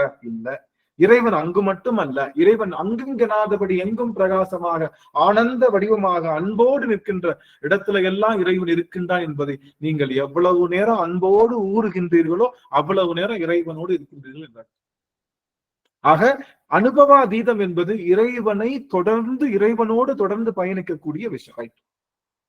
இந்த யாத்திரைனா என்ன அப்படின்னா, யாத்திரைக்கு நார்மலா பயணம் தான். யாத்திரைனா என்னது? ஒரு பயணம் தான், ஒரு ஜஸ்ட் டிராவல் தான். டிராவலுக்கு தமிழ்ல என்ன சொல் அப்படின்னா செலவு அப்படின்னு அர்த்தம். பயணத்திற்கு இன்னொரு பொருள் என்ன? செலவுன்னு அர்த்தம். என் கையில இருக்கக்கூடிய காசெல்லாம் என்ன ஆயிடுச்சு? செலவாயிடுச்சுன்னா என்ன அர்த்தம்? காசெல்லாம் என்கிட்ட இருந்து யார்கிட்டயோ பயணிச்சிருச்சு, உங்ககிட்ட இருந்து மற்றவர்கிட்ட போய் சென்றுச்சுன்னு அர்த்தம். ஆமா, என்கிட்ட இருந்து மற்றவங்களுக்கு பயணிச்சிருச்சுன்னு அர்த்தம். அது பேர் செலவுன்னு அர்த்தம். செலவு என்றால் என்ன அப்படின்னா பயணம்னு அர்த்தம். நாம அடிக்கடி என்ன கேட்போம்? செலவுக்கு காசு. செலவுக்கு காசு கொடுங்க. ஏன்னா காசு அப்படிங்கிற விஷயமே எங்கதான் வரும்? செலவுக்கு போகும்போதுதான். செலவுனா எப்ப? பயணத்துக்கு போகும்போது. ஏன்னா உள்ளூருக்குள்ள இருந்தா என்ன பண்ணலாம்? உள்ளூருக்குள்ள இருந்தா கையில பணம் தேவையில்லை, நம்ம கிட்ட இருக்கக்கூடிய அரிசியை கொடுத்து என்ன வாங்கிக்கலாம்? நமக்கு தேவையான பொருளை வாங்கிக்கலாம். எந்த பொருளையும் கொடுத்து எந்த பொருளையும் மாத்திக்கலாம். நீங்க உள்ளூருக்குள்ள இருக்கிறப்போ உங்களுக்கு காசு தேவையில்லை. இதுவே நீங்க செலவுக்கு போறீங்கன்னு வச்சுக்கோங்க. செலவுன்னு என்ன அர்த்தம்? பயணத்துக்கு போறீங்கன்னா உங்களுக்கு காசு தேவை. ஏன்? இப்ப கூட தெரியும்ல, இங்க இருந்து நான் அமெரிக்கா போறேன், கண்டிப்பா என் கையில என்ன இருக்கணும்? டாலர். காசு எடுத்துக்க கூடாது. டாலர் அவங்க ஊருக்கான டாலர் காசு இருக்கணும். எல்லா ஊருக்கும் பொதுவான காசு என் கையில இருக்கணும், அதான் டாலர். எல்லா ஊருக்கும் பொதுவான காசு என் கையில இருந்தாதான். அதனாலதான் முத செலவுக்கு காசு கொடுங்கன்ற பழக்கம் வந்துச்சு. செலவுக்குத்தான் காசு, மித்த எதுக்குமே காசு கொடுக்க மாட்டாங்க. மித்த எது வாங்கினாலும் நீங்க என்ன பண்ணிக்கலாம்? பண்டம் மாற்றி வாங்கிக்கலாம். அந்த காலத்தை பொறுத்த வரைக்கும். இந்த காலத்துல என்ன காசு தான் கொடுத்து வாங்கணும். அந்த காலத்துல எதுனாலும் சரி உங்ககிட்ட என்ன இருக்கோ அதை கொடுத்து வாங்கிக்கலாம். அது பேரு தான் அப்போ செலவுக்கு மட்டும்தான் காசு வாங்கணும். ஒரு காலத்துல செலவுக்கு மட்டும்தான் காசு வாங்கணும், வேற எதுக்கும் காசு வாங்கணும். ஆனா யாத்திரைக்கு என்ன பண்ணுவாங்க அப்படின்னா, யாத்திரை போகணும், புனித யாத்திரை. நல்லா கவனிக்கணும். எனக்கு எல்லா ஒரு செய்தி, இது சபை நிறைந்த இடம், எல்லாரும் கவனிக்க முக்கியமான செய்தி. யாத்திரை செல்லணும் அப்படின்னா என்ன பண்ணுவாங்க அந்த காலத்துலன்னா, எல்லாரும் போய் ஒரு மடத்துல போவாங்க. முதல்ல வீட்டுல இருந்து கிளம்பக்கூடாது. யாத்திரை வந்து எங்க கிளம்பக்கூடாது, வீட்டுல இருந்து கிளம்பக்கூடாது. யாத்திரை மடத்துல இருந்து தான் கிளம்பணும். மடம்னா என்ன அர்த்தம்? மடம்னா என்னது? தங்கும் இடம். தங்கும் இடம். ஆஹா, மடம் என்பது என்ன? கரெக்டா சொல்றாங்க. யார் கரெக்டா சொல்றாங்க? அனைவரும் கூடும் இடம் ஐயா. அனைவரும் கூடும் இடம். எல்லாரும் கூடும் இல்ல. இறை தொடர்பாக எல்லாரும் போய் சேர்ற இடத்துக்கு பேரு மடம். சன்னியாசிகள் தங்கும் இடம் இல்ல. அடியார்கள் மட்டுமே தங்கக்கூடிய இடங்க ஐயா. இல்ல. அனைவரும் பகிர்ந்து கொள்ளும் இடம். இல்ல. ஐயா, ஒற்றை நெறியில் இருப்பவர்கள் இருக்கு மேடம். ஐயா, யாத்ரீகர்கள் தங்கி செல்லும் இடம் மடம் ஐயா. தங்கி ஓய்வெடுக்கும் இடம். ஓய்வெடுத்துட்டு போறது. இல்ல. உடன் கடந்த அடியார்கள் சேரும் இடம் ஐயா. இல்ல. அனைத்தையும் துறந்து இருப்பது. இல்ல. நீங்களே சொல்லுங்க. நானே சொல்லிடுறேன். நான் ஏன் சொல்லுவேன்னா, உங்ககிட்ட எல்லா இன்புட்ஸ் வாங்குறதுக்காகத்தான். மடம் என்பது என்ன அப்படின்னா, குருநாதர் வசிக்கின்ற இடத்துக்கு பேர் தான் மடம். குருநாதர் இருக்கிற இடத்துக்கு பேர் தான் மடம். வேற எந்த இடத்துக்கும் மடம்னு கிடையாது. குருநாதர் இருக்கின்ற அந்த இல்லத்திற்கு பேரு மடம்னு பேரு.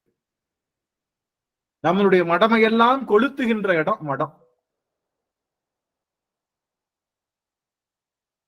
திருவாவடுதுறை மடம், திருப்பனந்தாள் மடம் சொல்றேன் இல்லைங்களா? அந்த எல்லாமே இடம் குருநாதர் இருக்கிற இடம். அவ்வளவுதான். குருநாதர் குரு. அப்ப பெண்களுக்கு 4 வகை குணம் சொல்றாங்க. அச்சம், மடம், நாணம், பயிர்ப்புன்னு. அப்ப அந்த மடம்ங்கிறது வேற இல்லையா? ஐயா ஐயா ஐயா ஒன்னு மடம் அதாவது மடம் என்பதன் பொருள் சொல்லிக் கொடுத்தபடி நடத்தல் என்பதாகும். ஏன் எதற்கு என்று வினா எழுப்பாமல் சிந்திக்காமல் பிறர் சொல்லியபடி நடப்பது மடம். சரியா? சரியா? இல்ல சாமி, இல்ல. நான் நிறைய அர்த்தங்கள் இருக்கு. அடியேன் எடுக்கின்ற அர்த்தம் எல்லாம் திருமுறையிலிருந்து எடுக்கிறோம். திருமுறையில 10ஆம் திருமுறையில திருமூலநாதர் சொன்னதுதான் மடத்துக்கு அவர் தான் எக்ஸ்பிளனேஷன் கொடுக்கிறாரு. குரு மடம்னு ஒரு அதிகாரமே இருக்கு. எதுல? நம்மளுடைய 10ஆம் திருமுறையான திருமந்திரத்துல குரு மடம் அப்படின்னு சொல்லி ஒரு அதிகாரமே இருக்கு அங்க. அப்போ ஐயா திருவடி வணக்கம் அண்ணாமலை ஐயா சிவசேன. ஆக குருநாதர் நிறைய அர்த்தம் இருக்கு. அங்க இருக்கேன்மா சுவாமி ஏதோ சொல்ல வைங்க. இருக்கு ஐயா.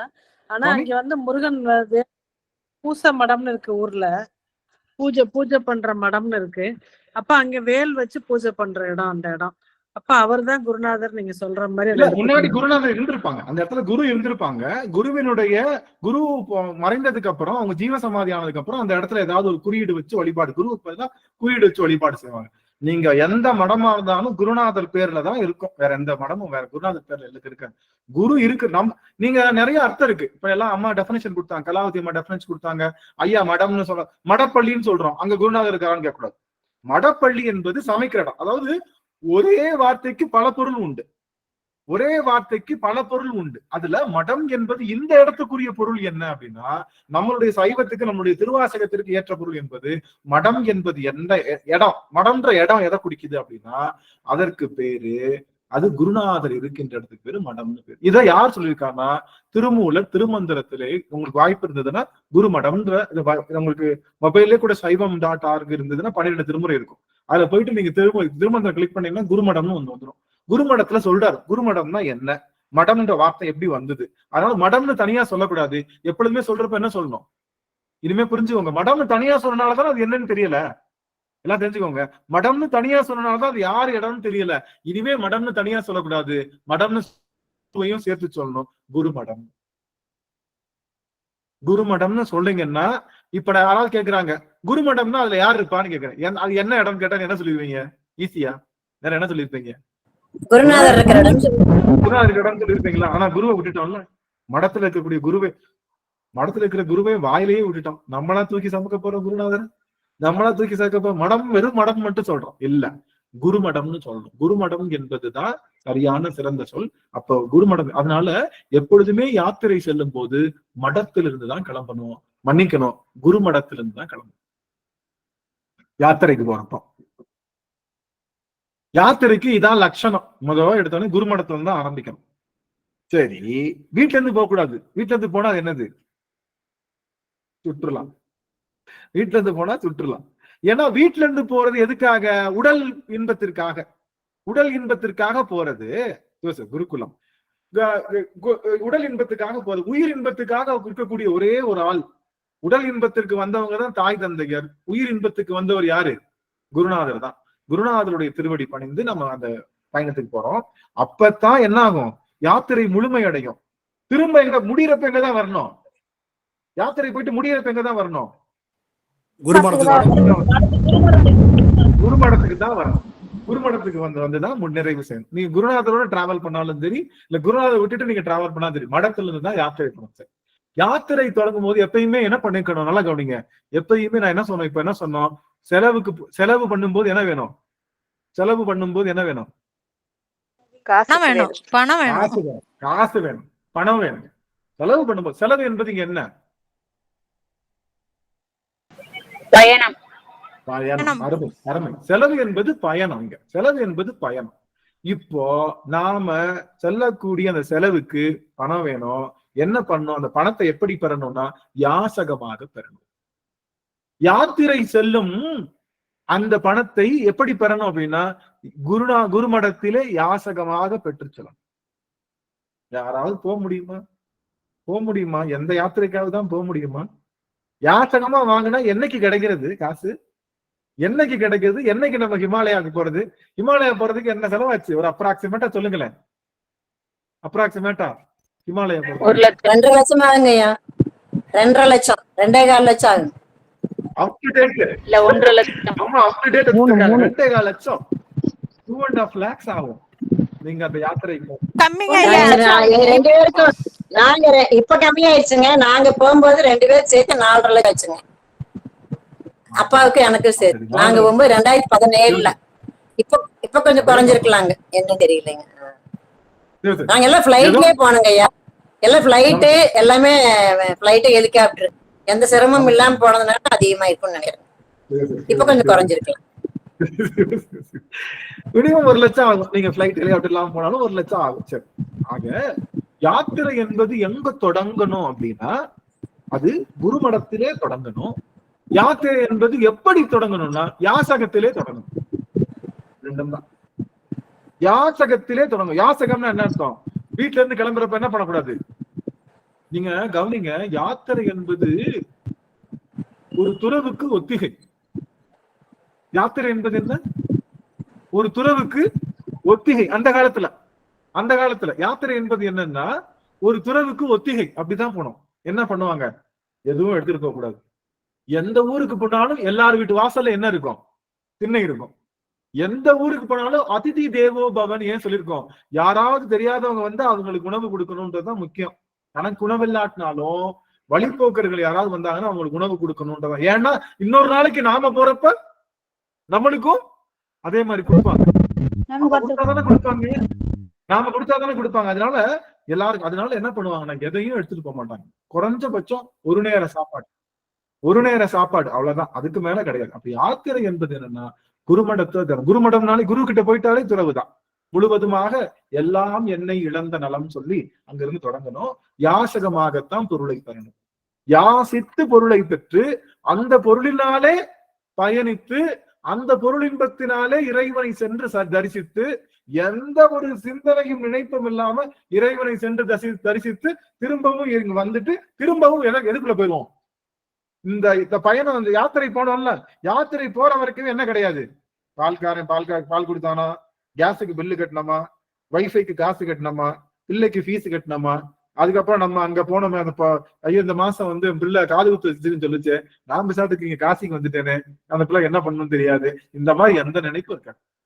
இந்த மாதிரி எந்த நினைப்பும் இல்லாம முழுவதுமாகவே தெய்வ சிந்தனையில நாம இப்ப எப்படி நம்ம இதுக்கு போறோம், எங்க போறோம், சினிமா தியேட்டருக்கு போறோம், என்ன பண்றோம், எதை பத்தி யோசிக்க மாட்டோம், ஜாலியா என்ஜாய் பண்றோம்ல.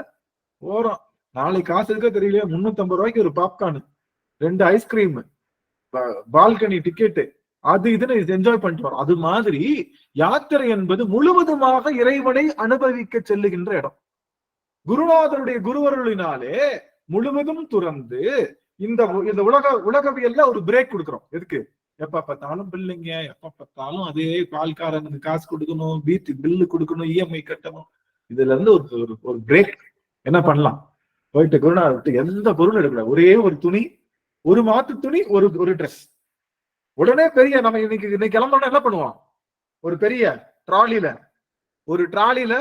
10 நிமிஷத்துக்கு மாத்திரக்கு ஒரு ட்ரெஸ். நான்லாம் பாத்தீங்கன்னா டூர் போறேன்னு வச்சுக்கோங்களேன், நான் டூருக்கு போனா ட்ரெஸ் பாத்தீங்கன்னா ட்ரெஸ் எப்படி இருக்குன்னா சினிமா படத்துல வர மாதிரி, அப்படி உள்ள நுழையிறப்ப ஒரு ட்ரெஸ், 10 நிமிஷம் கழிச்சு இன்னொரு ட்ரெஸ், அதுக்கப்புறம் காஃபி ஷாப்புக்கு போறப்ப ஒரு ட்ரெஸ், அப்படித்தான் போற ஒரு வழக்கம். எங்க ஃப்ரெண்ட்ஸோட நாங்க காலேஜஸ்ல டூர் போறப்ப பாத்தீங்கன்னா என்னடா நிமிஷத்துக்கு நிமிஷம் ட்ரெஸ்ஸா மாத்திட்டு இருக்க, சினிமா கினிமா நடிக்க போறியா, அந்த மாதிரி ஓவரா. அப்படி அல்ல யாத்திரை. யாத்திரை என்பது மாற்று துணி ஒன்று, நம்ம துணி ஒண்ணு, 2 தான். ஒரே கொஞ்சம் அடுத்த வேலைக்கு சாப்பிடுறதுக்கு சாப்பாடு, அவ்வளவுதான். இப்படி பயணித்து எவ்வளவு முடியுமோ, எவ்வளவு காசு கிடைக்குதோ, 10 ரூபாய் கிடைச்சா பக்கத்து ஊரு, 100 ரூபாய் யாசகமா கிடைச்சா, முக்கியமான செய்திக்கு வர போறேன், எல்லாம் தயவு செய்து ஆன் பண்ணிக்கோங்க. யாசகம் செஞ்சோம், குருமடத்துக்கு சென்றோம், நல்ல முக்கியமான செய்தி, எல்லாரும் தயவு செய்து கவனிக்க, முக்கியமான இடம். யாத்திரைக்கு போயிட்டு இருக்கோம். யாத்திரை எங்க தொடங்கணும்? குருநாதனுடைய மடத்துல தொடங்கணும். எப்படி தொடங்கணும்? யாசித்து தொடங்கணும். யாசிப்பது என்ன? யாசிக்கும் போது பொருள் கிடைக்கும், ஆமாவா இல்லையா? யாசிக்கும் போது பொருள் கிடைக்கும். அந்த யாசித்த பொருளுக்கு தக்க நம்மளுடைய பயணம் இருக்கும். 100 ரூபாய் கிடைச்சது அப்படின்னா பக்கத்து ஊர். அந்த காலத்துல, இப்ப எல்லாம் 100 ரூபாய் கிடைச்சா பக்கத்து ஸ்டாப் கூட போக முடியாது, வேற விஷயம். அந்த காலத்துல சொல்றேன். 100 ரூபாய் கிடைச்சா பக்கத்து ஊரு, 2000 ரூபாய் கிடைச்சா பக்கத்து நாடு, 5000 ரூபாய் கிடைச்சா காசிக்கு போயிட்டு வந்துருவேன், அந்த மாதிரி. சரி, இப்ப கவனிங்க, குருநாதருடைய குருவருள் கிடைச்சிருச்சு. இந்த யாத்திரை பத்தி குருநாதருடைய குருமடத்துல இருந்து தான் ஆரம்பிக்கிறோம். திருவாசக சிந்தனை என்ற குருநாதர் வீட்டில் இருக்கக்கூடிய குருமடத்துல இருந்து தான் ஆரம்பிக்கிறோம். யாசிச்சோம் யார்கிட்ட? எல்லார்கிட்டையும் யாசிச்சானே ஒரு பிச்சாண்டி, எல்லார்கிட்டையும் யாசிச்சானே ஒரு பிச்சாண்டி. அந்த பிச்சாண்டி கிட்ட நாம போய் யாசிச்சோம், பெருமானே உன்னுடைய திருவருள் வேண்டும்னு கேட்டோம். அவன் திருவருளை தாராளமாக தந்ததுனால 100 ரூபாய் கிடைச்சா பக்கத்து ஊரு, 2000 ரூபாய் கிடைச்சா பக்கத்து நாடு, 5000 ரூபாய் கிடைச்சா நம்மளுடைய கைலாயத்துக்கே போயிட்டு வந்துடலாம். யாருக்குமே பெற முடியாத திருவருள் கருணை கொட்டி கிடைத்ததுனாலே நாம் செல்ல இருக்கக்கூடிய இடமானது பேரம்பலம், யாசகமாக பெற்று நாம் கிடைத்த அந்த குருநாதருடைய குருமடமாக இருக்கக்கூடிய திருவாசக சிந்தனையிலே I'm not overweaving, கேட்கிற எல்லாத்துக்குமே குருநாதர் அங்க நம்ம யாசகமாக பெற்றது. இத்தனை வருட காலமாக யாசிக்கும் போது என்ன நினைப்பு இருக்கும்? யாசிக்கும் போது என்ன நினைப்பு இருக்கும்? என்னால் ஆவது ஒன்றுமில்லை, எனக்கு அருள் செய்வது நீ வீராகில், எனக்கு அருள் செய்வது நீ வீராகுக, என்னால் ஆவது ஒன்றுமில்லை என்று சொல்வதற்கு பேர் தான் யாசகம். அம்மா தாயன்னு என்ன அர்த்தம்? அம்மா தாயன்ற வார்த்தைக்கு என்ன அர்த்தம்? என்னால் ஆவது ஒன்றுமில்லை, எமக்கு அருள் செய்பவர் நீ வீராகுக அப்படின்னு அர்த்தம். இதுதான். இதைத்தான் பெருமான்கிட்ட அடிக்கடி சொல்லி பெருமான் அவனுடைய திருவருள் கருணையை கொடுத்தனால யாத்திரை பத்துக்கு நம்ம வந்திருக்கோம். ஆகவே யாசகமாக பெருமானுடைய திருவருளை பெற்று குருமடமாகி இந்த இடத்திலே இருந்து பேரம்பலமாக யாருமே செல்ல முடியாத பேரம்பலமாகிய பெருமானை சென்று உயிர்ப்புடன் உடலுடன் சென்று தரிசித்து வருவதற்கு பேர் தான் யாத்திரை. இப்ப எங்க இருக்கோம் தெரிஞ்சுக்கிட்டோம். நமக்கு எல்லாருக்கும் என்ன கிடைச்சிருச்சு? சாமி குருமடம் கிடைத்து விட்டது. 2வது யாசகம் கிடைத்து விட்டது. அதுதான் முக்கியம். அப்படிதான், அதுதான் முக்கியம். யாசகம் என்பது இங்க என்ன? இறைவனுடைய திருவருள். இறைவனுடைய திருவருள். நீங்க பிச்சை எடுக்கிறாங்கல்ல, அவங்க டாக்டிஸ் பாத்திருக்கீங்களா? பிச்சை எடுக்கிறவங்க டாக்டிஸ் பாத்திருக்கீங்களா? பிச்சை எடுக்கணும் எப்படி போகணும்? நல்லா பவுடர் போட்டு, கையில ஒரு பிரேஸ்லெட் போட்டு, கழுத்துல சங்கிலி போட்டு, நல்ல பளபளன்னு ட்ரெஸ் போட்டு, பட்டு பீதாம்பரம் போட்டு அம்மா தாயன்னு என்ன சொல்லுவாங்க? என்ன சொல்லுவாங்க? கிடைக்குமா? கிடைக்குமா? கிடைக்காது. அவன் உண்மையிலேயே பேங்க் பேலன்ஸ் வச்சிருப்பான். நீங்க பாத்தீங்கன்னா, நீங்க போனீங்கல்ல காசி, பாம்பே, மற்ற பல சேத்திரங்கள்லாம் பாத்தீங்கன்னா அவங்களுக்கு நிறைய பிக்ஷை கிடைக்குமா. அவங்க அந்த காசை மட்டும் போட்டு 10 பிளாட் வச்சிருப்பாங்களா எங்க ஊருக்குள்ள. ஆனா நீங்க பாத்தீங்கன்னா வேணுக்குமே பிக்ஷை எடுக்கிற இடத்துல பாத்தீங்கன்னா 4 பேர் அவனே செட் பண்ணிருப்பான். 4 பேர் எப்படி இருப்பாங்க? டிப்டாப்பா இருப்பாங்க. 4 பேர் டிப்டாப்பா இருப்பாங்க. அவங்களும் அம்மா தாயன்னு கேட்பாங்க. இவன் மட்டும் என்ன பண்ணுவான்? அழுக்குல உருண்டு எந்திரிச்சு வேணுக்குன்னு மேல எல்லாம் பூசி முகத்துல எல்லாம் பண்ணி 10 நாள் சாப்பிடாத மாதிரி அம்மா தாயன் இருக்கும். இந்த 4 பேருக்கு பிச்சை போடக்கூடாதுன்னு நினைச்ச நம்ம மனசு, ஐயோ பாவம் அப்படி போட்டுடலாமே. அவன் மட்டும் தனியா உட்காந்துருந்தா போட்டிருக்க மாட்டான். இதே கோலத்துல நல்லா கவனிங்க, இதே கோலத்துல அவன் மட்டும் தனியா உட்காந்துருந்தா அவனுக்கு பிச்சை போட்டிருக்க மாட்டான். 4 பேரை கம்பேர் பண்ணி 5வது ஒரு பிச்சை எடுக்கிறதுக்கு இவ்வளவு டாக்டிஸ் இருக்கு. என்ன சொல்லணும்? என்கிட்ட ஒண்ணுமே இல்லை என்பதை காட்டிக்கணும். நல்லா கவனிக்கணும். என்கிட்ட ஒண்ணுமே இல்லைன்னு காட்டிக்கிறதுக்கு பேருதான் திருநீர் அணிதல். சாமி திருநீர் அணிதல் என்ன அர்த்தம்? என்கிட்ட சரணாகதி, என்கிட்ட பொண்ணு இல்ல, பொருள் இல்ல, எதுவுமே இல்ல, திருநீற்று சாம்பல் ஒண்ணுதான் இருக்கு. சுவாமி திருநீற்று சாம்பலுக்கு மேலான பொருள் இல்ல, திருநீரு தான் என்கிட்ட இருக்கிறது. அம்மா தாயே அப்படின்ற வார்த்தைக்கு பேருதான் நமச்சிவாய மந்திரம்.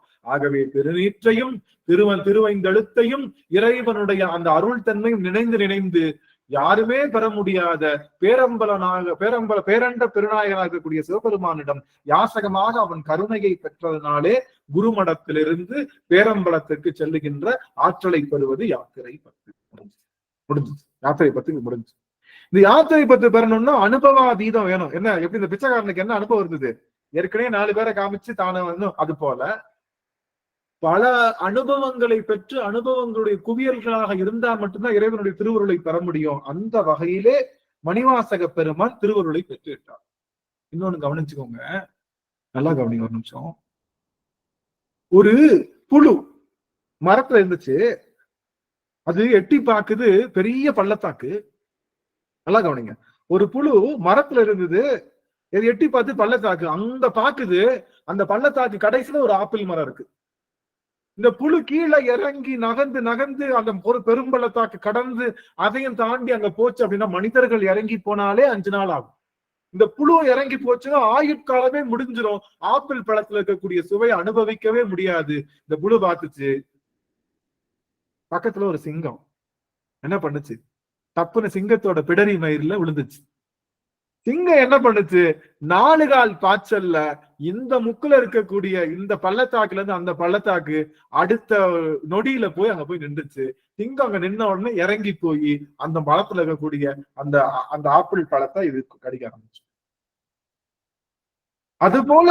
அதுபோல பேரம்பலத்துக்கு செல்லுகின்ற திருவருளை பெறுவது பெருங்கடினம்.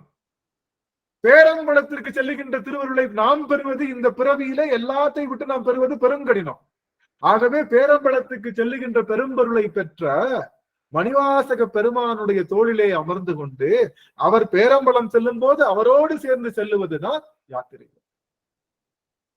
எந்த இடத்திலும் யாரையும் கூப்பிடாத மணிவாசக பெருமான் ஒரே இடத்துல கூப்பிடுறார். காலம் உண்டாகவே காதல் செய்குவீர், காலம் உண்டாகவே காதல் செய்குவீர், ஆழமுண்ட பாண்டிபிரான் மூல பண்டாரம் வழங்குகின்றான் வந்து முந்துமினே. அங்கதான் கூப்பிடுறாரு எல்லாருக்கும், வாங்கப்பா ஆலமுண்ட பாண்டிபிரான் மூலப்பண்டாரம் கொடுக்குறான் வந்து வாங்கிக்க அப்படின்னவரு இங்க நமக்காக வெயிட் பண்ணி கூட்டிட்டு போறாரு. எங்க?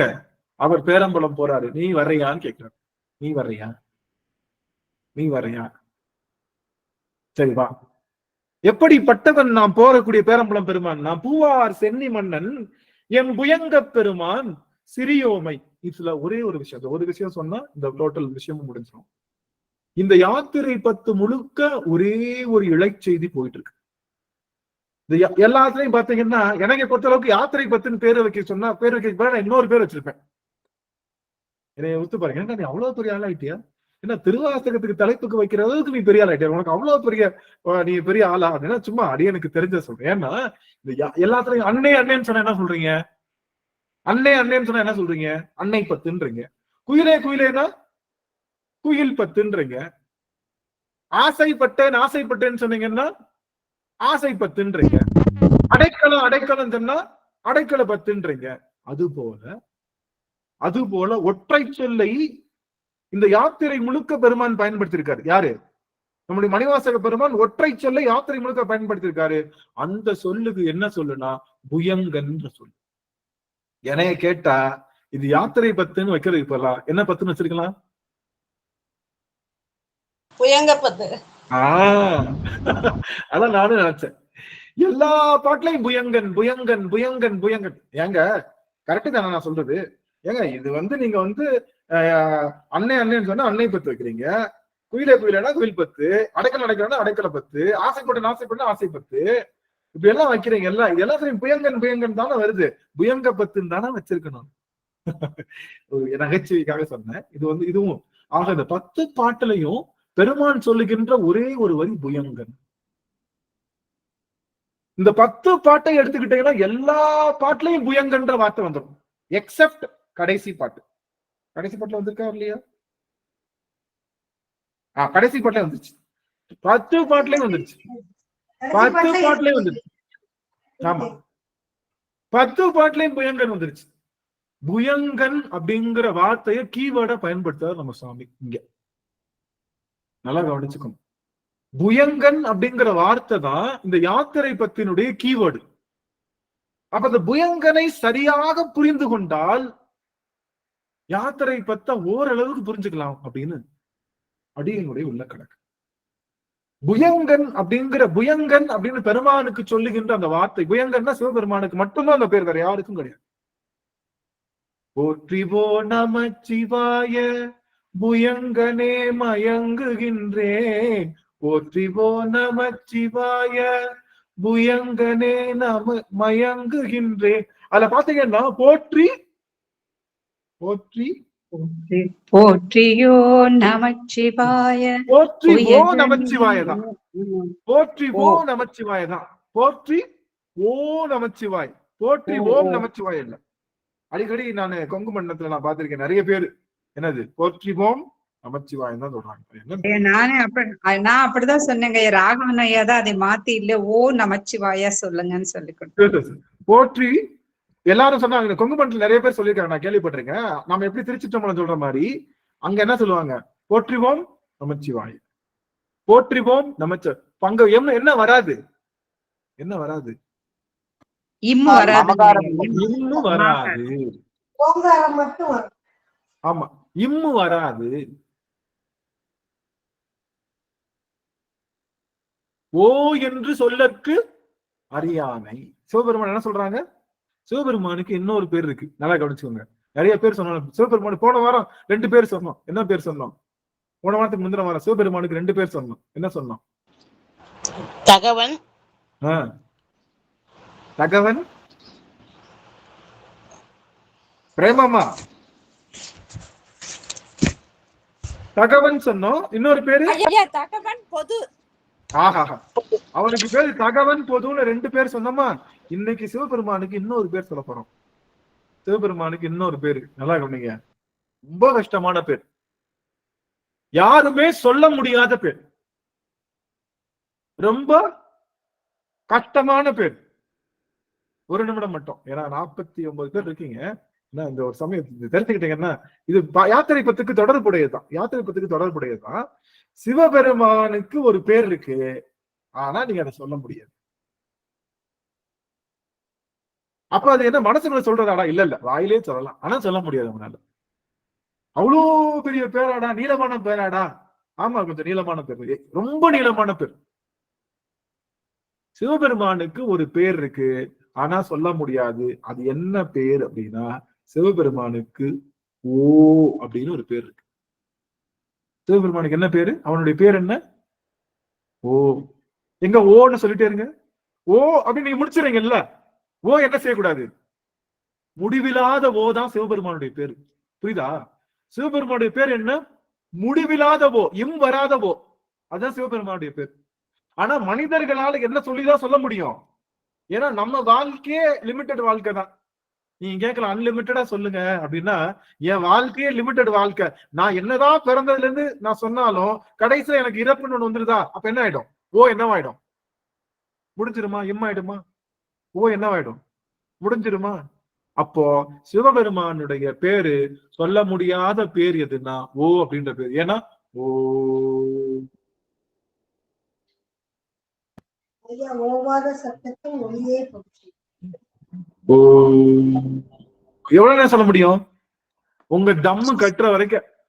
தம்மு முடிஞ்சிச்சுன்னா என்ன ஆயிடும்? கரெக்டா வாய் மூடி என்னவாயிடும்? ஆயிடும். அதனாலதான் ஓ என்று சொல்லற்கு அறியானை. சிவபெருமானுடைய பேரை சொல்லவே முடியாது. அவனுக்கு இருக்க பேரு ஒரே பேர் தான். இந்த ஒரு பேரை எல்லாமே சொல்லிட்டு இருக்கு. சங்கு காது எடுத்து என்ன சொல்லிட்டு இருக்கோம்? ஓ. ஒரு அருவியின் பக்கத்துல போனா என்ன சொல்லிட்டு இருக்கோம்? ஓ. கடல் ஓசை. ஓ. அமைதியான நிசப்தமான இடம். ஓ. எல்லாமே ஓதான். எல்லாமே இறைவனுடைய திருநாமத்தை தான் சொல்லுது. இறைவனுடைய திருநாமத்திலேயே சிம்பிளான பேரு ஓதான். ஆனா அதைத்தான் சொல்ல முடியாது. எவ்வளவு அருமை பாத்தீங்களா? எவ்வளவு சிறப்பு பாத்தீங்களா? அவன் பேரையே நம்மளால சொல்ல முடியாது. அவன் ஊருக்கு போக முடியுமா? நீங்க எங்க வந்திருக்கீங்க, யார் ஊருக்கு போகணும்னா முதல்ல என்ன பண்ணோம்? அவன் பேரை சொல்லிதான் அப்புறம் ஊரை சொல்லணும். இப்ப நம்ம எங்க போறோம்? பேரம்பலத்துக்கு போறோம்னு சொல்றோம். ஆனா அவன் பேரம்பலத்துக்கு போறீங்களே, யார பார்க்க போறீங்கன்னு கேட்டா என்ன சொல்லணும்? ஓ சொல்ல முடியாது. சொல்ல முடியாது. ஓ என்று சொல்லற்கு அறியானை. சிவபெருமான் யாரு? ஓதாவன். ஆனா அதை சொல்ல முடியாது. எந்த ஆன்மாவினாலும் சொல்ல முடியாது. யாருனாலே சொல்ல முடியாது. நான் தான் ஓ சொல்லிட்டேன்ல சாமி. இல்ல முடிச்சுட்டீங்களே. அது என்னவோ? சிவபெருமானுடைய ஓ என்னவோ? என்னவோ? முடிவில்லாத. அந்த ஓவ தருவதுதான் யாரு? அந்த ஓவ தருவதுதான் புயங்கன். அதனாலதான் போற்றிவோ நமச்சிவாய புயங்கனே மயங்குகின்றேன். போற்றி ஓ நமச்சிவாய புயங்கனே மயங்குகின்றேன். ஆனா இனிமே யாரையாவது எப்படி சொல்லணும்? கொங்கு பண்ணலாம். யாராவது சொன்னா தயவு செய்து திருத்துங்க. அம்மா அங்க இன்னும் வராது. எங்க அப்பனை சொல்லும் போது இன்னும் வராது. எங்க அப்பனுக்கு எண்டே கிடையாது. யாருக்கு? நம்ம அப்பனுக்கு எண்டே கிடையாது. எண்டு இல்லாம இருக்கிறவன். அவனுக்கு முடிவில்லாதவன். சிவபெருமான் முடிவில்லாதவன். அதை சொல்லுவதுதான் ஓ. ஆனா ஓன்ற எழுத்துக்குள்ள என்ன இருக்கு? ஓன்றது பார்க்க ஒரு எழுத்து தான். அதுக்குள்ள என்ன இருக்கு? ஆவும்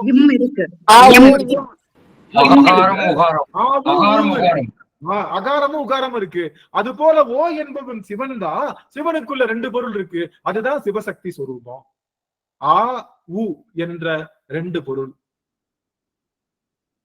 ஓ சொல்ல முடியாதவங்க என்ன சொல்லலாம்? ஊ சொல்லலாம். ஊ. அந்த ஊன்ற எழுத்துக்குள்ள எது மறைஞ்சிருக்கு? ஆ மறைஞ்சிருக்கு. நீ எந்த உயிரெழுத்து சொன்னாலும் அந்த உயிரெழுத்துக்குள்ள என்ன மறைஞ்சிருக்கு? ஆ இருக்கு. ஊ அப்படின்ற எழுத்துக்குள்ள ஆ மறைஞ்சிருக்கு. இந்த ஊ என்பது என்ன அப்படின்னா அது சிவலிங்க திருமேனி. ஊ என்பது என்ன? நீங்க பாருங்க. ஊ போட்டு மேல இருந்து பாருங்க. ஊ போட்டு மேல இருந்து பாருங்க. எப்படி தெரியும்? நடுவில் இருக்கக்கூடிய பானம், அப்புறம் பீடம். தெரியுதா? ஊல பானம் பீடம் தெரியுதா? ஊல பானம் பீடம் தெரியுதா? ஊ என்பது என்ன? ஊ என்பது என்ன அப்படின்னா பானமும் இருக்கும், பீடமும் இருக்கும். நீங்க சிவலிங்க திருமேனியை அப்படி இப்படி வரைஞ்சீங்கன்னா, இப்படி போட்டீங்கன்னா அது பேர் தான் ஊ. பாருங்க, வளைச்சு ஒரு சுழியோட வளைச்சு போட்டா அதுதான் ஊ. அதான் இப்போ சிவலிங்க திருமேனி. அதுக்குள்ள என்ன இருக்கு? அந்த பீடம் யாரு? அம்பாள். மேல இருக்கிற அந்த பானம் யாரு? அப்பன். அந்த ஊ என்ற எழுத்தும் சிவபெருமான். நல்லா கவனிச்சுக்கோங்க. எனக்கு நான் கரெக்டா 15 தான் தொடங்குறேன். என்னடா போயிட்டு இருக்கேன்னு நினைக்காதீங்க. எனக்கு இன்னும் 5 நிமிஷம் இருக்கு. அதனால நீங்க எல்லாம் எனக்கு கொடுக்கணும். ஆமா, நான் 15க்கு நான் 8:45 தான் தொடங்கினேன். இன்னும் எனக்கு 5 நிமிஷம் இருக்கு. அதனால அது என்னன்னா பேரம்பல சக்கரம்னு ஒரு சக்கரம் இருக்கு. கேள்விப்பட்டிருக்கீங்களா? பேரம்பல சக்கரம் அப்படின்னா யாரு? பேரம்பல சக்கரம் அப்படிங்கிறது ஒரு சக்கரம். சக்கரம்னா சிவபெருமான 3 வடிவம் வழங்கலாம். யந்திர, தந்திரம், பிம்ப கும்ப தம்பம். சிவபெருமான் எப்படி வழங்கலாம்? பிம்பமா வழங்கலாம், கும்பமா வழங்கலாம், தம்பமா வழங்கலாம். பிம்பமா வழங்குறது போட்டோ, பிம்பமா வழங்குறது போட்டோ, உருவசிலை எல்லாமே பிம்பம். பிம்பம் என்ன சொன்ன?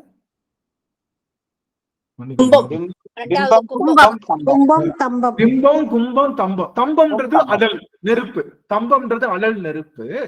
கும்பம் அப்படின்றது நம்ம வச்சிருக்கிற கும்பம்ல கும்ப வடிவம். அந்த கும்ப வடிவம், அந்த கும்பத்திலையும் சிவபெருமான் வழங்கலாம்.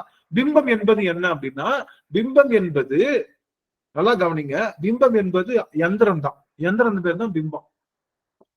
சிவபெருமானுடைய பிம்பம் தான் எந்திரம். எந்திரம்னா அவன் எண்ணாகவும் எழுத்தாகவும் உள்ளுக்குள்ள இருக்கான், எண்ணுருவாக இருக்கான் தான். அதனாலதான் பாத்தீங்கன்னா அந்த காலத்துல தகடுல எழுதியிருப்பாங்க தெரியுங்களா? தகடுல அப்படி எந்திரம் மாதிரி எழுதி வீட்டு மேல வச்சிருப்பாங்க. பாத்தீங்களா எந்திரம் வைக்கிறது? எந்திரம் எல்லாத்தையும் எந்திரம் இருக்கு. அப்போ எந்திரம், அப்போ அது மாதிரி நிறைய எழுதியிருப்பாங்க. இருக்கிறதுலே திருவம்பல சக்கரம், அது பேர் சக்கரம்னு சொல்லுவோம். திருவம்பல சக்கரம், எந்திரம்னு சொல்ல மாட்டோம். நம்மளுடைய சைவத்தை என்ன சொல்லுவோம்? அது பேரு சக்கரம்னு சொல்லுவோம். சக்கரம்னா என்ன பண்ணும்? சக்கரம் என்ன பண்ணும்? சக்கரம் சுத்துங்க ஐயா. சுத்தம். சுழலும், சக்கரம் சுழலும். அதனால எந்திரத்தை எழுதியிருப்பாங்க சரவண பவ. அப்ப என்ன பண்ணும்? மனசுல அந்த எழுத்த கண்ணுல இருந்து சுத்தி வரணும். சரவண பவ, சரவண பவ அப்படின்னு சுத்தி வரப்போ அந்த எழுத்து அப்படியே சுத்தும். அது பேர் சுத்தம். சுத்துறதுனால என்ன ஆகும்? சுத்துறதுனால ஒரு எனர்ஜி கிரியேட் ஆகும். எந்த பொருள் மூவ் ஆகுனாலும் எனர்ஜி, அந்த எனர்ஜினால நமக்கு ஒரு பொருள் உருவாகும். அதுதான் எந்திரம் சொல்லுவாங்க. சிவப்பு அப்படி நிறைய காம்ப்ளெக்ஸான எந்திரம் இருக்கு. நல்லா கவனிங்க, முக்கியமான செய்தி. நிறைய காம்ப்ளெக்ஸான எந்திரம். அப்படியே அருங்கோணம் போடணும், முக்கோணம் போடணும், 100 பாகமா கிழிக்கணும், 180 பாகமா கிழிக்கணும், அத்தனைக்குள்ள எழுத்து போடணும். இதெல்லாம் பெரிய பெரிய எந்திரம். புரியுதுங்களா? ஒரு எந்திரத்தை 100ஆ கிழிப்பாங்க, 100 ரேகை போடுவாங்க. 100 ரேகை போட்டு அதுக்குள்ள நமச்சிவா எழுதுவாங்க. உள்ளுக்கு அப்படியே குறைச்சிட்டே எழுது வந்து உள்ள சிவ எழுதுவாங்க. அது மாதிரி நிறைய எந்திரங்கள் உண்டு, நிறைய எந்திரங்கள் உண்டு. இருக்கிறதுல எளிமையான எந்திரம் ஒரே ஒரு எந்திரம் என்னன்னா ஊ என்ற எந்திரம். அவ்வளவுதான். ஊ அப்படின்றது போடுறது என்னது? எல்லா எந்திரங்கள்லயும் என்ன சிறப்போ அது போல ஊ என்ற எந்திரத்தையும் சிறப்பு இருக்கு. அதனால ஊ என்பது எந்திரமும் ஆகும், மந்திரமும் ஆகும், தந்திரமும் ஆகும். எந்திர மந்திர தந்திரமாக அமைவதனால ஊ. அதனாலதான் நாம செய்கின்ற எல்லா செயல்களையும் பெருமான் ஒருவேறு இருக்கணும்ன்றதுக்காகத்தான். அதனாலதான் நாம செய்கிற எல்லா செயலும் பெருமான் ஒருவேறு இருக்கணுன்றதுக்காகத்தான் ஊ என்ற எழுத்தோடு ஆரம்பிக்கிறோம். அதுக்கு பேருதான் பிள்ளையார் சுழியின் பின்னாடி. அந்த சரி சரி அந்த ஊ நம்ம போடுறது பிள்ளையார் சுழி போட்டுதான் எதையும் எழுதணும் அப்படின்னு சொல்லிட்டு இந்த பேப்பர் கிழிக்கிறது அந்த கதையெல்லாம் இங்க வராதிங்க. அதான் சும்மா பின்னாடி சொல்ல வருது. ஒரு ஓலைச்சுவடி சரியாக இருக்கின்றதா என்று எழுதி பார்ப்பதற்காக அதிலே சுழியையும் பிழையையும் கோட்டையும் எழுதி பார்த்தாங்க. அதுக்கு பேரு தான் ஊன்னு வந்துச்சு. இதெல்லாம் வாட்ஸ்அப் கதை, தயவு செய்து அதை நம்பாதீங்க. அதெல்லாம் அதுல எந்த வித ஏங்க இவ்வளவு ஒரு ஒரு ஒரு சரி அது கிழிஞ்சிருச்சு என்ன பண்ணுவாங்க? அது கிழிஞ்சிருச்சு என்ன பண்ணும்? ஏங்க ஒரு தமிழனுக்கு ஓலைச்சுவடிய எழுதி பார்க்க தேவையில்லை. அவன் அதை தொட்டு பார்த்து கண்களாலேயே பார்ப்பான். இந்த ஓலைச்சுவடி எத்தனை வருஷம் இருக்குன்னு சொல்ல தெரியும். பட்டு துணி நெய்றவனுக்கு பட்டுச்சேலையை பார்த்த உடனே இது பட்டுச்சேலை இல்லையான்னு சொல்ல தெரியும். கிழிச்சு எழுதி இல்லைங்க நாங்க கிழிச்சு இழுத்து பார்த்தா தான் அந்த பட்டுச்சேலை சொல்லுவானா?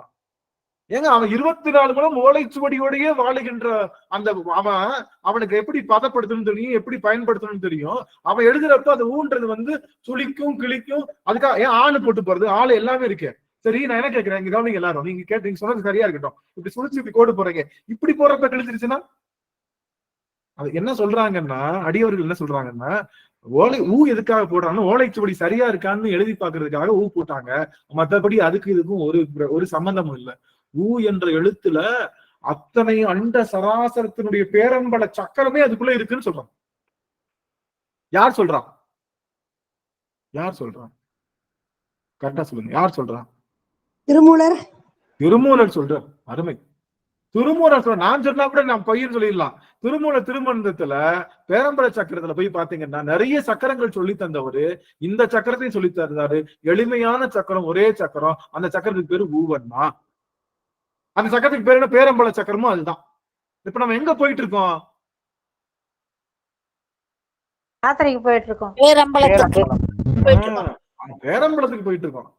பேரம்பலத்துக்கு போறப்ப பேரம்பல சக்கரம் என்னன்னு தெரிய வேணாமா? அப்போ ஓ என்பதும் பேரம்பலம் தான், ஊ என்பதும் பேரம்பலம் தான். பரவெளி என்பதும் பேரம்பலம் தான். நிலையான ஆனந்த பூர்த்தியாக நிற்கின்ற இடமும் பேரம்பலம் தான். இது எங்க தொடங்குதுன்னா குரு மடத்தில் தொடங்கி பேரம்பலத்திலே நிறைவுறுகின்றது. இதுக்கு செலவுக்கு என்ன பொருள்னா இறைவனுடைய திருவருள் தான் செலவுக்குரிய பொருள். இங்க மொத்த 10 பாடல்கள்லையும் இருக்கின்ற ஒற்றை வரி செய்தி புயங்கன். அந்த புயங்கன் என்றால் என்ன அப்படின்னா நாகங்களை ஆபரணமாக அணிந்தவன். இந்த முழு யாத்திரை பத்திலையும் புயங்கனை மட்டும் சொல்றாரு. ஏன்னா புயங்கன் ஒருவன் தான் ஓ என்ற சொல்லுக்கு அர்த்தமாகின்றான். அதனாலதான் போற்றிவோ நமச்சிவாய புயங்கனே மயங்குகின்றேன் அப்படின்னு சொல்றாங்க. அந்த புயங்கன் யாரு? அந்த புயங்கன் எப்படிப்பட்டவன்? ஏன் இந்த புயங்கனை இப்படி விரித்து பேசுகின்றார் என்ற ஒரு செய்திய வருகின்ற அமர்வுகள்ல புயங்க பெருமானை விரித்து விரித்து சொல்லி பேரம்பலத்திற்கு செல்லுகின்ற பெரும் ஆற்றலை நாம் பெறப்போகின்றோம். குரு மடத்தில் தொடங்கி இறைவன் திருவருளினாலே எவரும் யாரும் காண முடியாத ஐவரும் காண முடியாத அந்த அருட்பெரும் சோதி வடிவாகிய பேரம்பலத்தில் இருக்கக்கூடிய பேரண்ட பெருமானாகிய சிவபெருமானுடைய திருவடியிலே அந்த பேரம்பல ஒளியை நாம் பார்க்க இருக்கின்றோம். முதல்ல இங்க இருந்து கிளம்பி சிற்றம்பலத்துக்கு போவோம். அதான் ஸ்டாப்பு. நாம யாத்திரை பத்தில எங்க ஸ்டாப்னா குருமடத்துல தொடங்கி சிற்றம்பலம் போவோம். சிற்றம்பலத்துல ஒரு பிரேக்கு. சிற்றம்பலத்துல இருந்து எங்க போறோம்? பேரம்பலத்துக்கு போவோம். அங்க ஒரு பிரேக். 2 பிரேக் தான். அவ்வளவுதான். 2 பிரேக்ல போறோம். 2 உங்களுக்கு சிற்றம்பலத்தை இறக்கி விட்டு நீங்க என்ன பண்ணலாம்? டீ காஃபி எல்லாம் சாப்பிட்டுட்டு ஒரு காலாரம் அப்படி நடந்துட்டு திரும்ப அப்படி பயணத்துக்குள்ள வந்துட்டீங்கன்னா திரும்ப பேரம்பலத்துக்கு போயிடலாம். சிற்றம்பலத்துக்கு போறதுக்கு 5 பாட்டு, பேரம்பலத்துக்கு போறதுக்கு 5 பாட்டு. ஆக 2 அம்பலத்துக்கும் நம்ம போக போறோம் அப்படின்னு சொல்லி இந்த அளவில இந்த திருவாசக சிந்தனை அமர்வை திரும்ப புயங்க பெருமான்லயே நிறுத்தி இந்த அமர்வு நிறைவு செய்கின்ற புயங்க பெருமானை மட்டும் நாம அடுத்த அமர்வுல விரித்து விரித்து பார்க்க இருக்கின்றோம் என்று சொல்லி இந்த அளவிலே அத்துணை அடியார்களுடைய திருவடி தாமரைகளையும் அடியன் வணங்கி மகிழ்ந்து பெருமை பாராட்டி இந்த அளவுல நிறைவு செய்கின்ற ஒவ்வொரு வாரமும் புதிதாக அந்த அடியார்களுக்கெல்லாம் அடியனுடைய திருவடி வணக்கங்கள்.